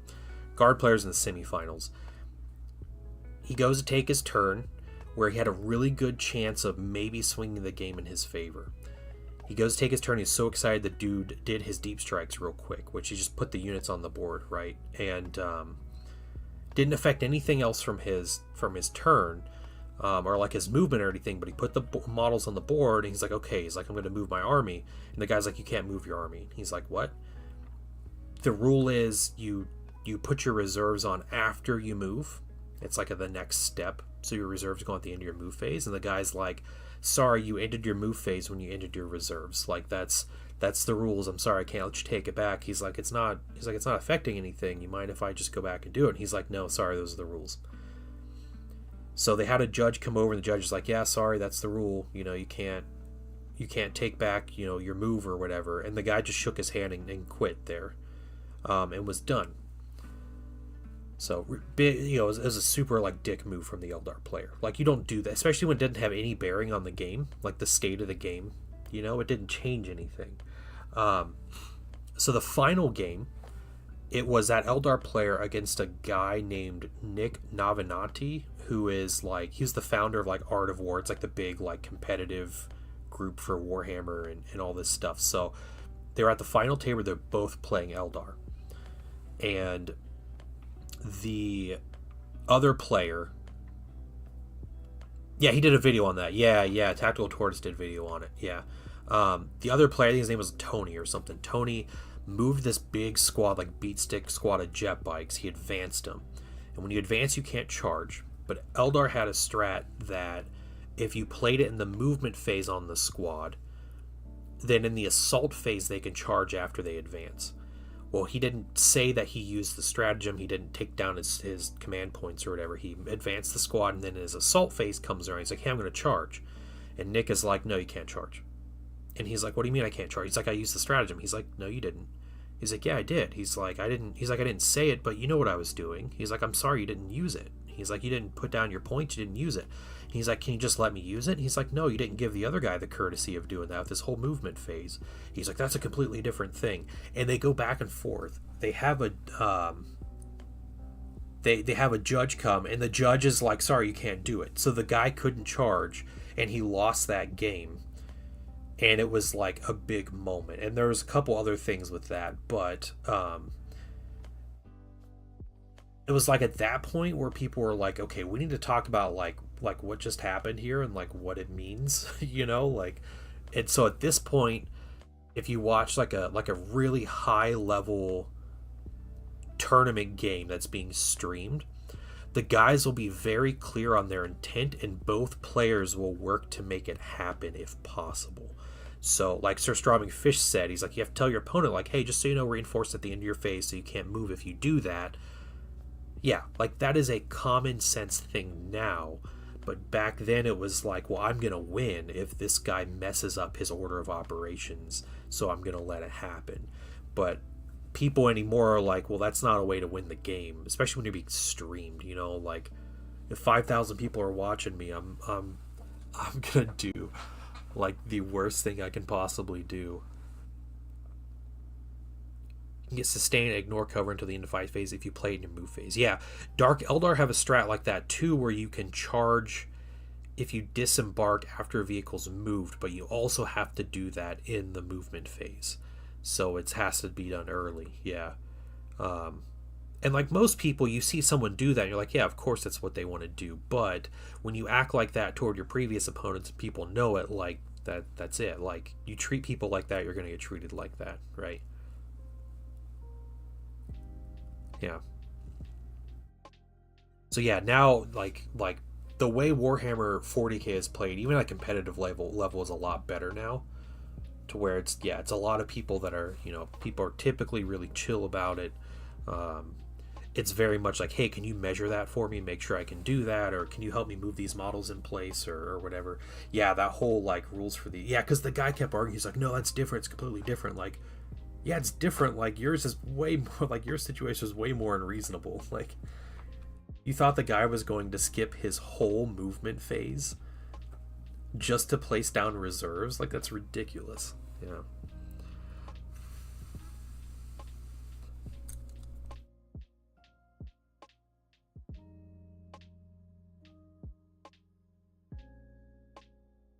Soak up some of this excess wash here. Yeah, crazy. Yeah, Zen is like the guy we played in that doubles game, right? That White Scars player. We played a guy in a heresy event, and that he was the guy was way too serious, and we just kind of let him, let him do the things they wanted to do, and guy was like pulling out like his like faction reaction to like completely mess up our whole turn when I think we both said we'd never played White Scars before, and he just like saved that. Like the dude was like holding it in, and then like we did the things like, oh yeah, I got this, like here we go, yeah, my whole army's safe and all this stuff. And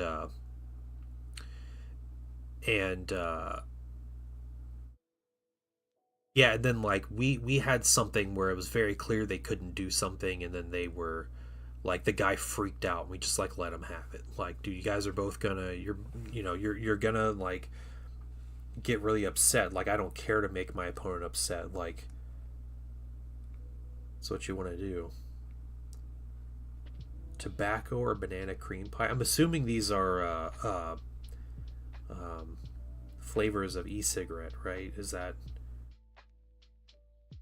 why would I choose tobacco flavor? Who chooses tobacco flavor? Night Trap. This is the newer Centurion with some 3D printed pieces on them. So the crest, the helmet, I think they're called like stoles, and the mace are all Thousand Suns STLs that I printed. But yeah, just trying to paint this guy. Letting the wash dry right now. Get some water while I wait.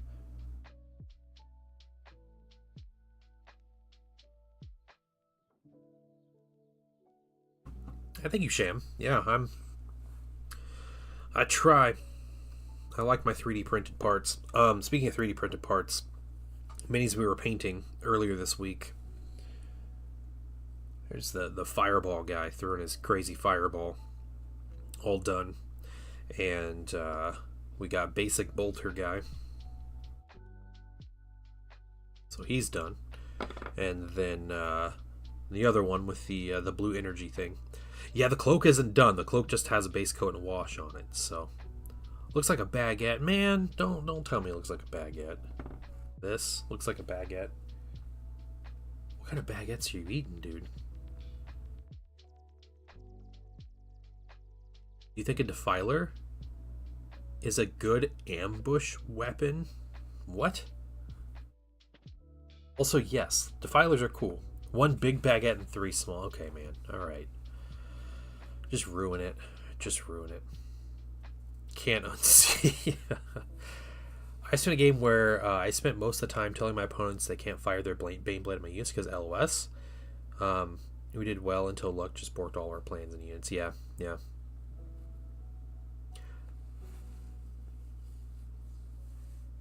Kill him with gluten. Hey, if that matters. Before I started painting this, it was painted all white. It did not look like a baguette or fire. It looked much worse. And it'd be much more horrible to get hit with magic of that than fire, in my opinion. Sergeant Spellslinger, Sergeant Barry Boltgun, and Sergeant Blue Raspberry. Yes. Blue Raspberry. I hate you guys. Defiler? Like, would it make sense for Night Lords? Yeah, Defiler would make sense for Night Lords. I mean, maybe. Like, you could make it make sense, but you ever been hit with a baguette? Yeah. I have not, honestly. I haven't. I played in my last 40K tournament I went to was last summer, not this past summer, summer of like 2024. And my second opponent was playing guard. And he had two Rogodorn tanks. And I was playing Ultramarines, and I had I had some like just beefed up infantry squads with characters in them. That's how I was playing. Well, he played he was totally cheating in his rules, but I didn't feel like telling him like that he couldn't shoot my units, because he was moving his tanks like touching a ruin and then trying to shoot me and saying he had line of sight, when in reality the rule is the vehicle has to be all the way inside the terrain, right, to be able to see it. And so he was like touching the ruin and then he would shoot through it, and he like killed like half my stuff. I ended up winning the game, so I didn't care. I didn't care enough to like try to figure it out or like argue with him or whatever. But yeah, it was. I was like, yeah, I don't think you can see that unit, but I don't care enough. I think I killed one of the Rogodorns in the game. He had two of them. I mean, I ended up winning, so.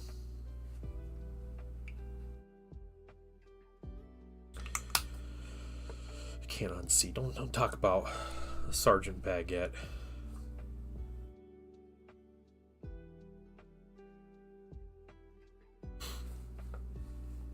I was conscripted into that doubles tournament to win that battle. Oh, okay, so I was pretty annoyed. Yeah, I also had to not let people shoot because they're 4 inches out of range.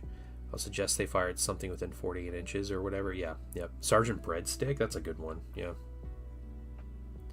Guys, it doesn't look like bread.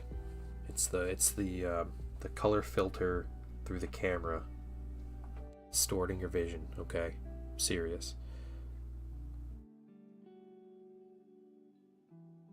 Yeah. You know, like going into that tournament, like I read into the rules a lot. Like I made sure I knew everything that I could possibly know to be ready in the event that, you know, something happens that I had never seen before. And if you're going to a tournament, you know, especially with something like, you know, super competitive 40K, I expect people to do the same. Like, I should not have to explain to people how line of sight works in a game that's entirely bent around line of sight.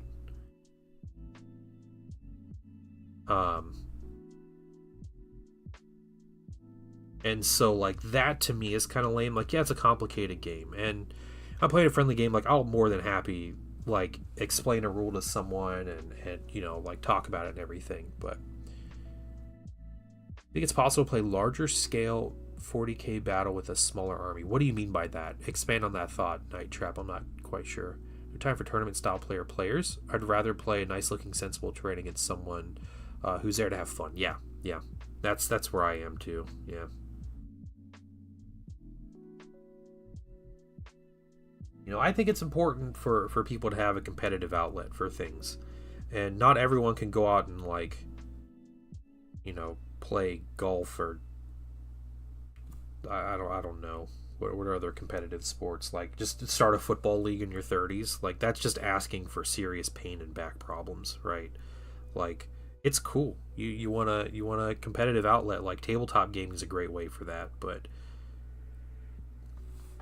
being competitive and being a jerk are two different things. And also, like, find other people that want to be competitive with you. Don't like bring that on people.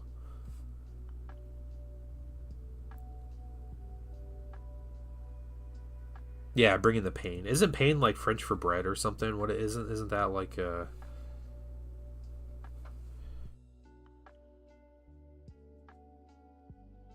not crazy in that, right?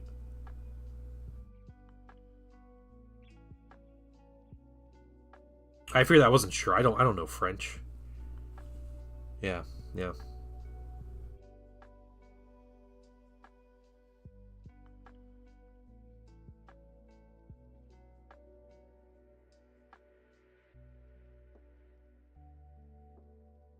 Like playing 1,000 or 2,515. So you're saying like playing against someone else's 2,000 point army when you have 1,000 point army? Is that what you're saying, Night Trap?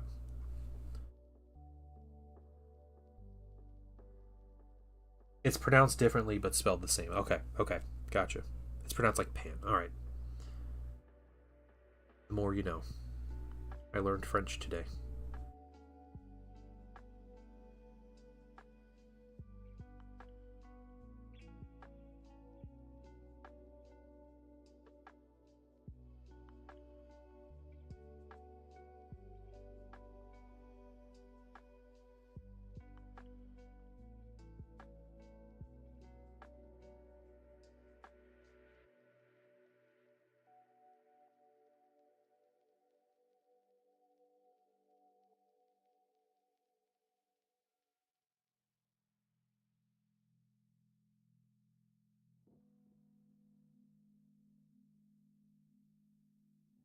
French 1 in college. We haven't gotten to the bread part of the vocab, huh?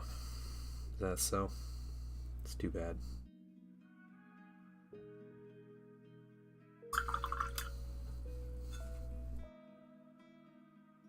Yeah, playing with less than the other army. Okay.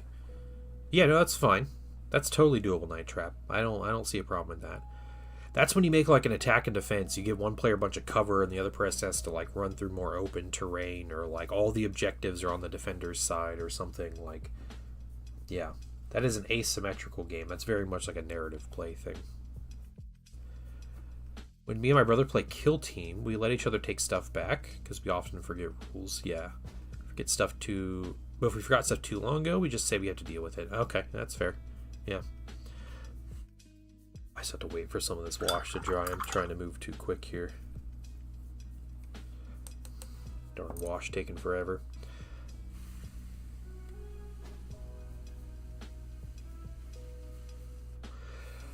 Yeah, I'm thinking we'll finish this mini tomorrow. All these highlights going. Should be a good time though. This will be a fun looking mini.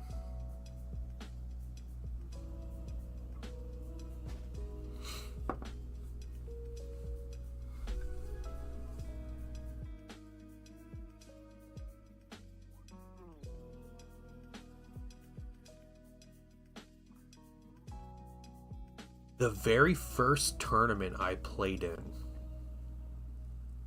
it was back in like 2011, early 2011. It's 5th edition 40k, and I had my Dark Eldar, and I went to a tournament. There were 50 or so people at this tournament, 40k tournament, at this kind of like newer store, and the first opponent I played this guy, and I barely eked out a win. He was playing a Deathwing Dark Angels against my Dark Eldar, and I remember after that game I went to lunch with some people, like just some strangers that invited me out to lunch, and we were hanging out at Chipotle eating and talking, and they asked me who I played, and I told them who I played, and they're like, "Oh, that guy, huh?" And they're like, "That guy is actually banned from other stores in the area because he cheats so much in tournaments." And I was like, "Oh, that's cool. That's good to know after I play the guy and he's already at the tournament, and like everybody knows this except me. Cool." So I got to play against a known cheater. I ended up winning my other two games though. Who did I play against? I can't remember my second game. My third game was against a Tyranid player, and I remember I asked him what faction he was playing. He said Tyranids, and I apologized to him because I was playing Dark Eldar. That was like a really, like, just naturally with their basic rules, just a really hard counter to Tyranids. My friendly games will allow things that won't have a major impact if out of phase. Yeah, yeah. I think that's the normal way of doing it, Sham. Like, you forget a rule, and I forgot to move this unit, but I started shooting on the other side of the board. Like, can I move this unit real quick? And like, yeah, sure, that's fine. It's not going to affect anything. It's different after you like you shot at the squad and you go to charge it, and like you realize it's a little too far, and you're like, oh, can I just take that shot back and like go and move the other, you know, and like when you start like messing with things that have already like happened, then yeah, it's different. What are the rules I missed? Eldar was the older Void Weaver rules. Strength versus intelligence. Oh, excuse me. Great for killing stuff. Yeah. Okay. Okay. That is an old rule. Strength versus intelligence. Dang. One day you'll play a game of 40k. Just finished the 9th Gaunt's Ghost novel on my lunch break. Very cool. I have never read a Gaunt's Ghost novel.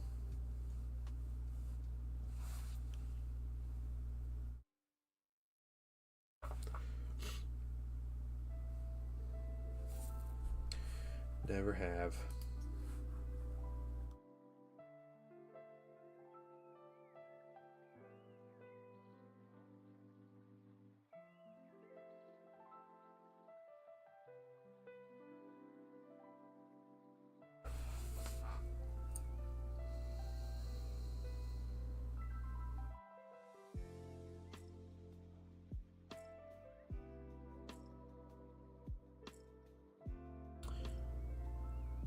When you start trying to use time powers like Trazen just to give yourself an advantage begins to feel wrong and jerkish, yeah.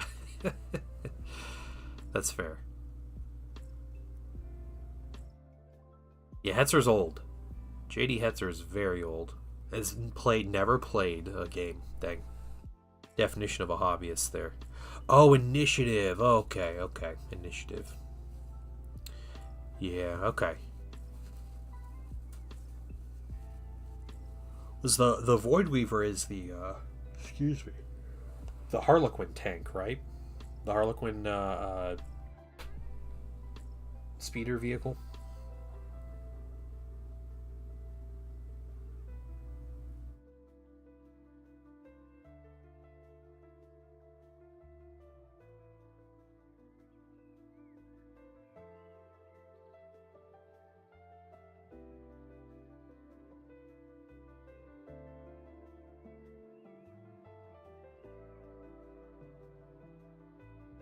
I'm excited to highlight up this cloak. It'd be nice. This mini won't take us too long. The gold will take a while, but it won't be too bad. A little transfer right in the middle of his WWE belt there. Maybe a couple others. A nice leg plate. I figured Sergeant Breadstick here would make a good Centurion as well, since he's got the head crest and just throwing magic, and he's got the cool sword and everything. So might be a thing I do.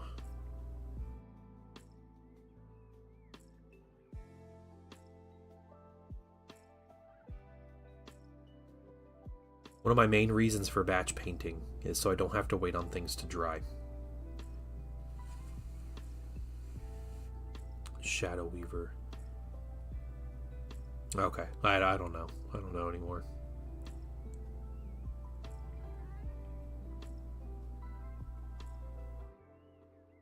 That's not the I'm thinking of like the Night Spinner one that shoots like the nets.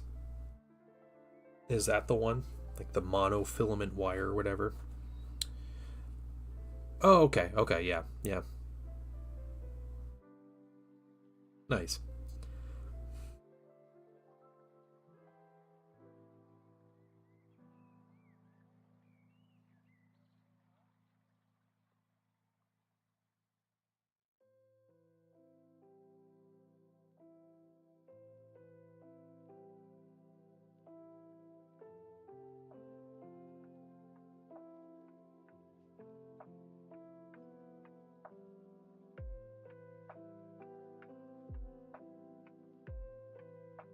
Death Spinner is the Shadow Weaver and the Night Spinner. Okay, okay.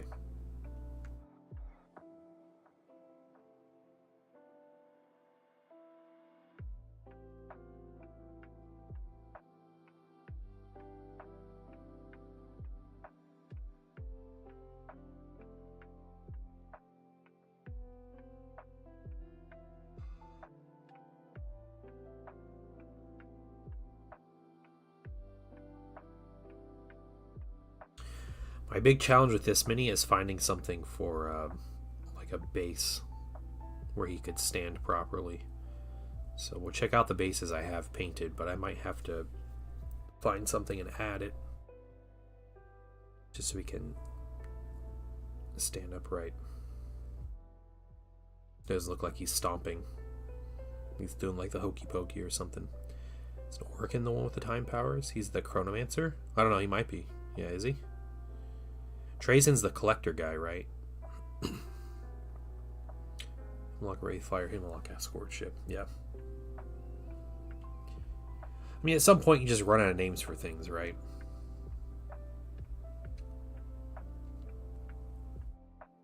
So it's bound to happen.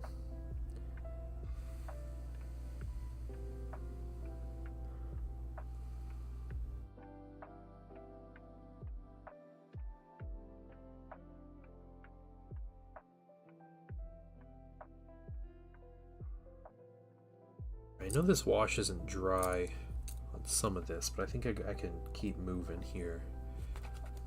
I think I can go back over with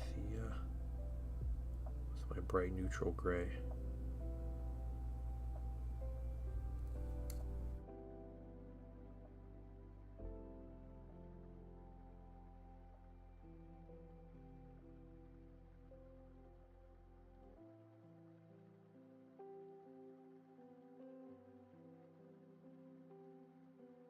Tell that to Cetra, yeah.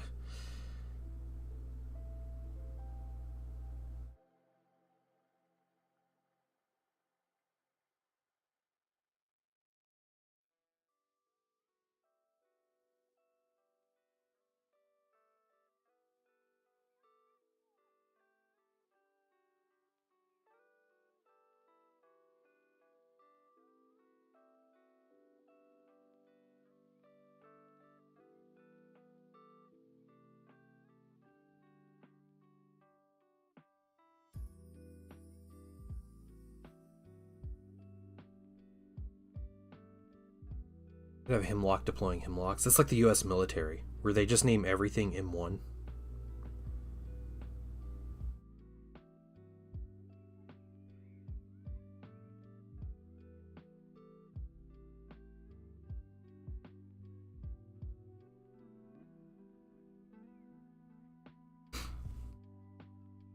Yeah, I love how Cetra's titles also include, one of his titles is like the Slayer of Redditors, which is pretty funny.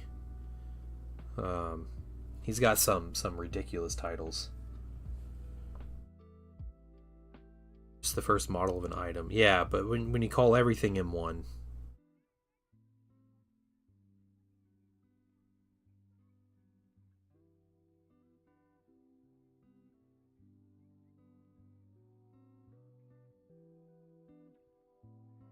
And I understand the nomenclature, but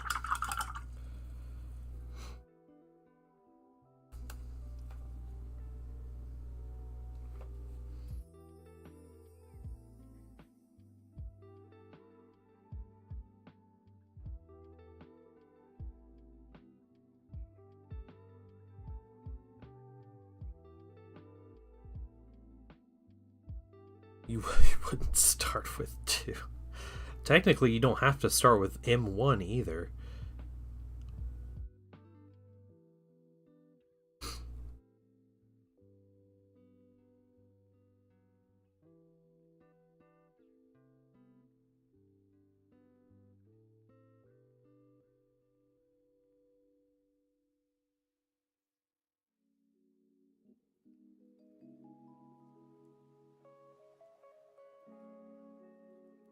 Do you think it's fine to use chain glaives as chain swords as long as they have no actual chain? Yeah, that's fine. No one's going to complain about that. Here's the thing. With 3rd edition Night Trap, there's no one- or two-handed weapons. So I would say as long as you're not like mixing and matching and trying to like, if everybody has a chain glaive model on them, you're like, yeah, these 3 are chain glaives, these 3 are chain swords. Like, don't do that. But if it's a chain weapon, it's a chain weapon. Like, it's a chain sword, or, you want to switch up the next game and say they're all chain glaives. Like, that's fine. So I haven't played 40k in a while, but I do have 4 40k armies. Um, I have a Dark Eldar army, I have a Necron army, I have a Gene Stealer Cult army, and I have a Space Marine army. That's Ultramarines. So the game I prefer to play over 40k is Horus Heresy. Be the best Necron model is in the Catan chart. Yeah, we'll see.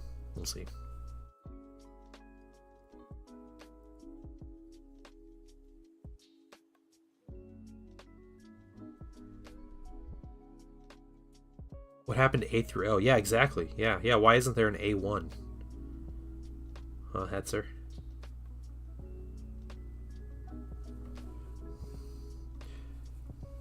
You can say M is for model, but you can come up with a word for A. That would make much more sense. Until they have a meeting can't get out of. Yeah, no problem. Dunder Stuff, thank you so much for joining the Patreon, and I honestly appreciate it. Like, seriously, and I hope you have a wonderful day, and hopefully I'll see you tomorrow on stream. I'll be back painting. Hopefully your day at work isn't too busy. You play Xenos, no one knows how to readily what you have modeled. Exactly, yeah. You just tell them whatever it is whatever it is. And yeah, people don't know.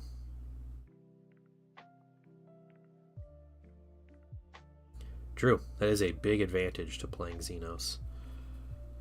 Okay, everything but these stoles. Sith Ice, welcome in. How are you doing?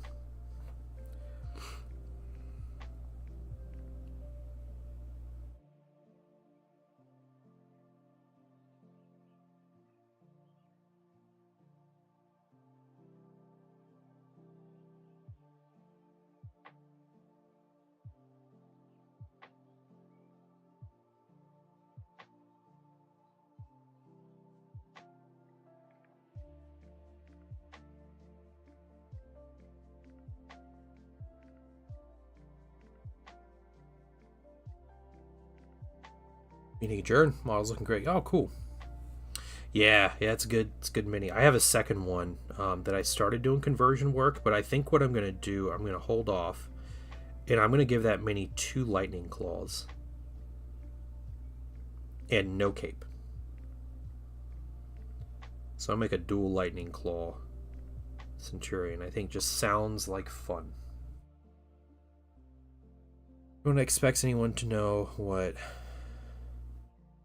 XYZ or yeah, the Marines are easy. Everybody knows what Marine stuff is for the most part.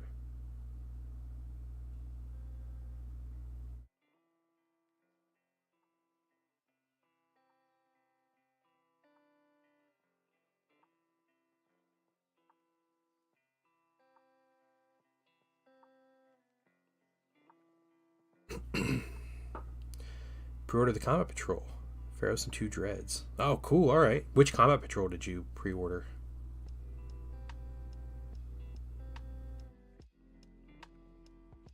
Tell you, the Combat Patrol to get is that new Imperial Fist one. That is the best Space Marine Combat Patrol, in my opinion. I don't know if it's the best dollar value, but it's the best one. Based on contents. It's like such a basic start for Space Marines. It's fantastic.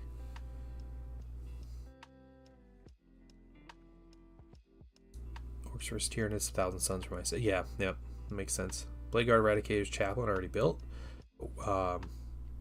Waiting with priming up till it's all built. Okay, nice.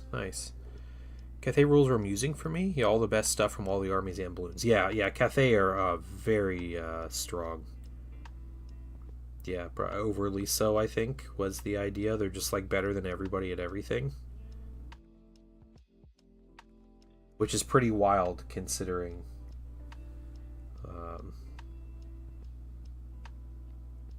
yeah, just like what they are. I imagine they made their units like super elite because they don't have a lot.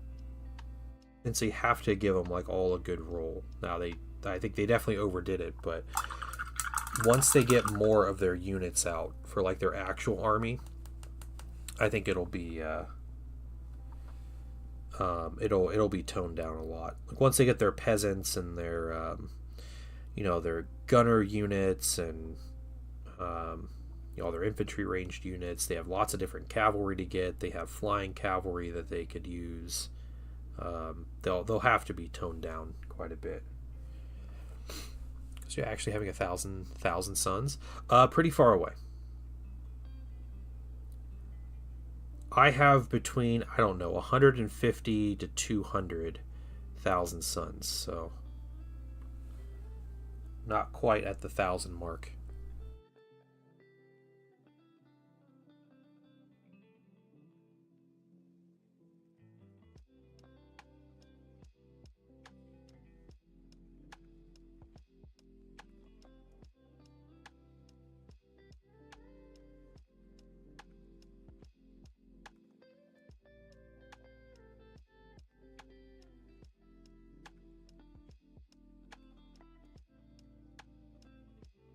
I'll probably get 1,000 before I finish this army up.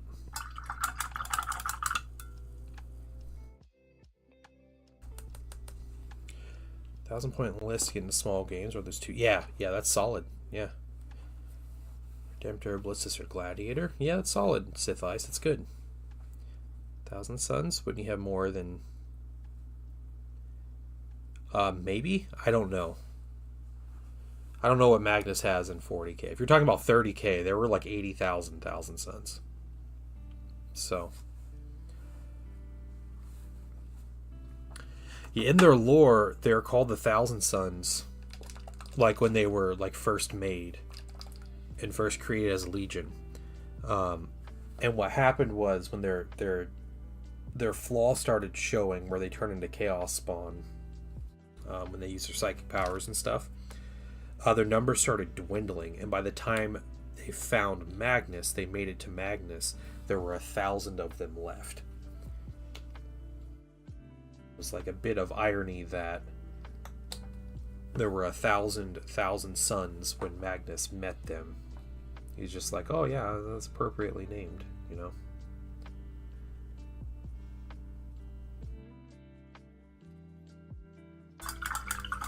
Yeah, post Prospero, I don't know.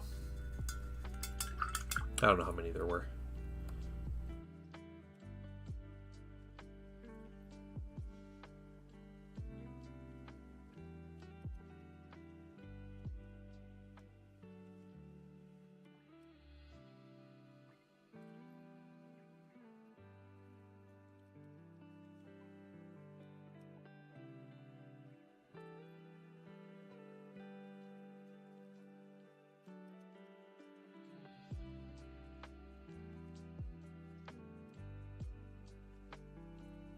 The answer, Sir Stromingfish, is always that there is enough to do whatever the story demands.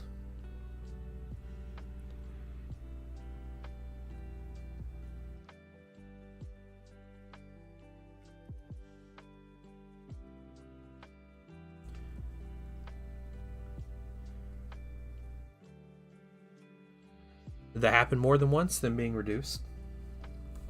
Eh, maybe.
tone up this white.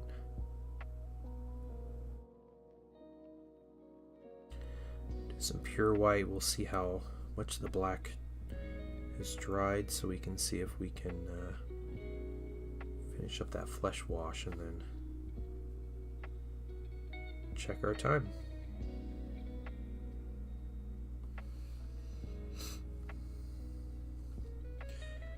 Number of the original Chaos Space Marines, very small. Yeah, probably, yeah.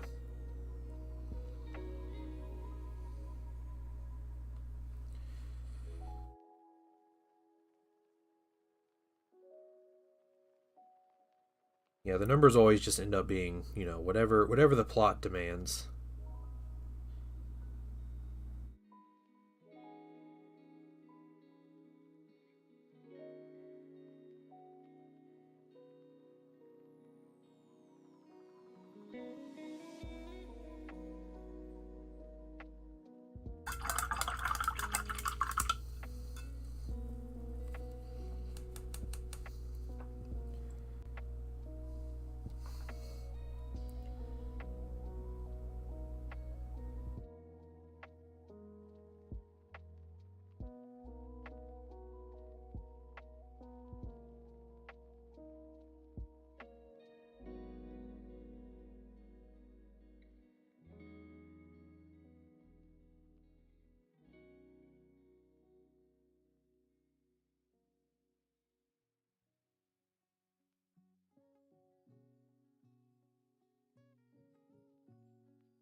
This white isn't too bad to highlight.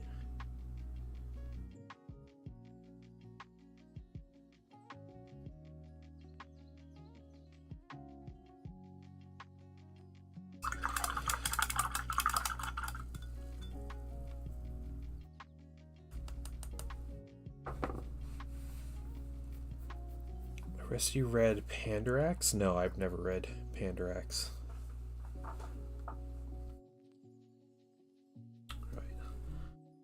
Some pure white.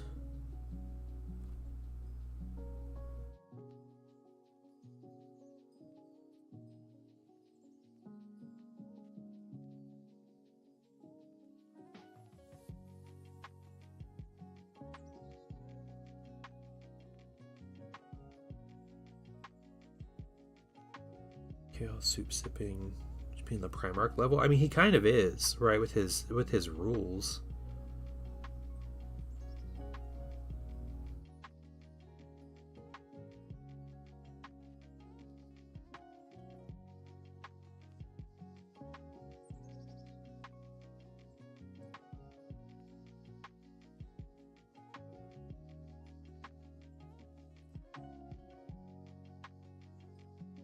He's essentially like the non-demon Chaos Primarch.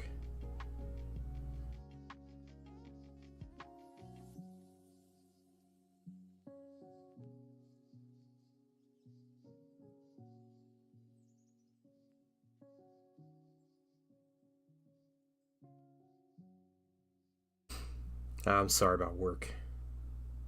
It's too bad.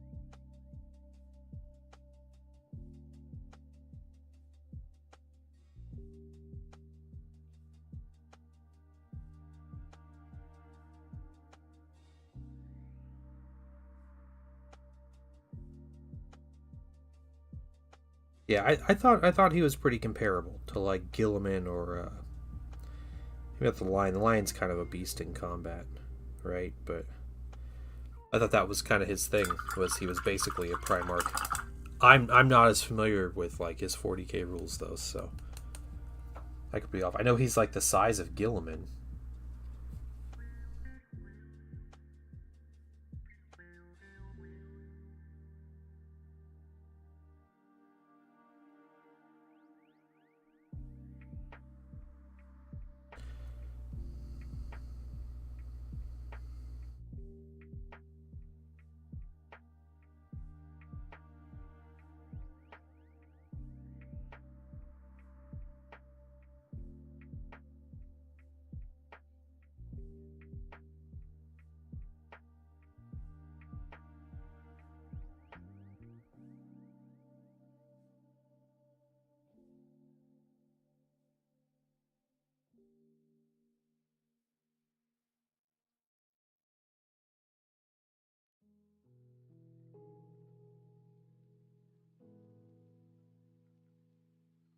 First generation Grey Knight in it. Spoiler from the concept was interesting. He put it itself into psychic stasis for 10,000 years. Oh, that's cool. All right. Interesting. Is it a newer book that came out, or is it an older one?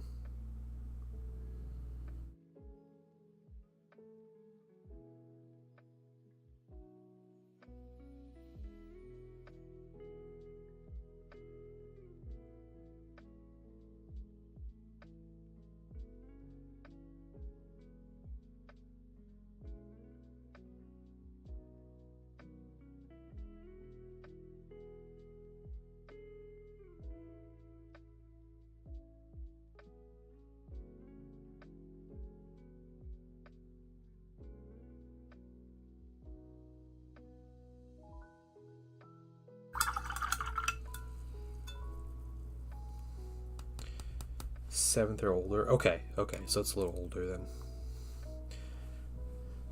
Just two Harlequins in a trench coat. All right. Probably. Well, I would assume the chaos equals to the Grey Knights would be the Thousand Suns if it wasn't for the rubric.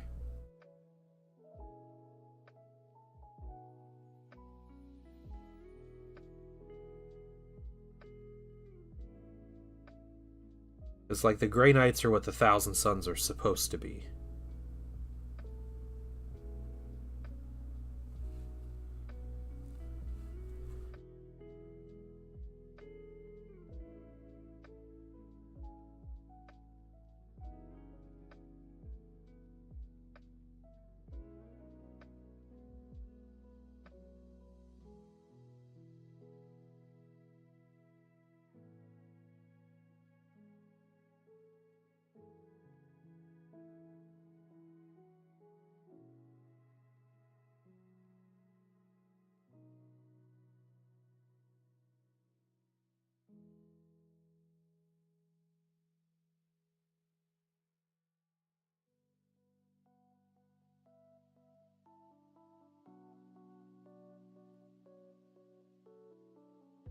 Six of Psychopath's Thousand Suns from Demon Hunters, not much. Yeah, I mean, I don't think there are many Chaos factions that are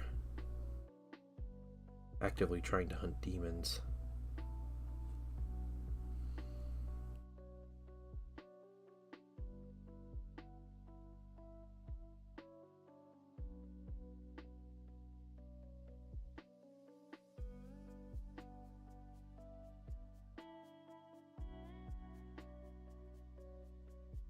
Yeah, we're going to finish this mini tomorrow.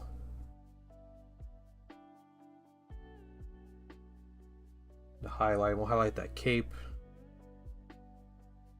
Do these metallics and everything. Do all the things we need to do, but yeah, it should be do what we got going on tomorrow. Shouldn't be too bad.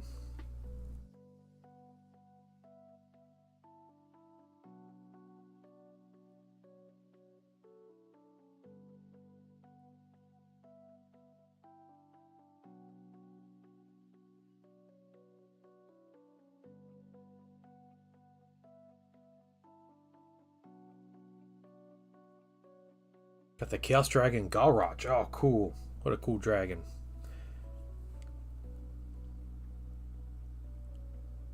His feet just fit on the base. Okay. And stands in terrain. And laughs as Gilman can't charge him because he has the monster keyword. Oh, weird. Wait, who has the monster keyword? Gilman doesn't. Gilman's a Primarch. He can charge through terrain.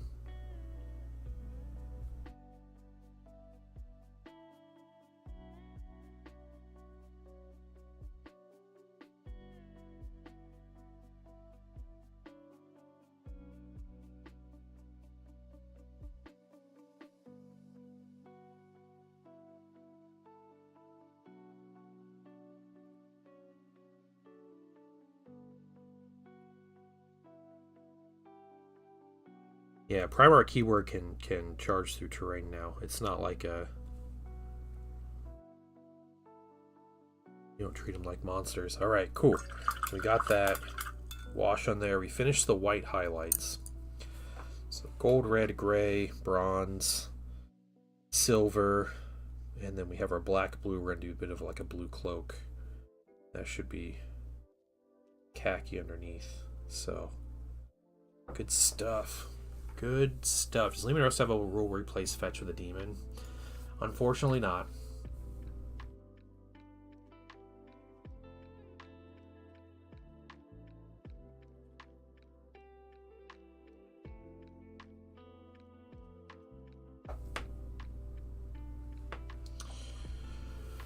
Oh, let's see.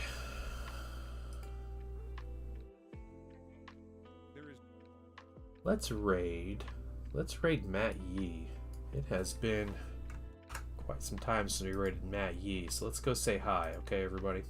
It's a joke. Oh, okay, okay. Fair advice. I don't understand 40k game humor anymore. Not my thing. There's another base worth here. Yeah, it sounds like fantasy minis. How do you feel about one more highlight step in the dark blue? I haven't started highlighting the dark blue.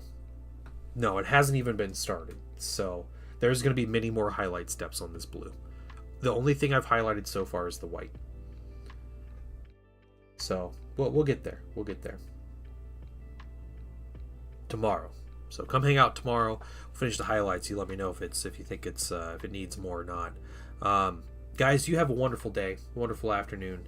I will see you all tomorrow. And yeah, go say hi to Matt Yee. Okay, go. Give him a follow, say hi, and show him some love. All right, guys. All right. Bye, everybody.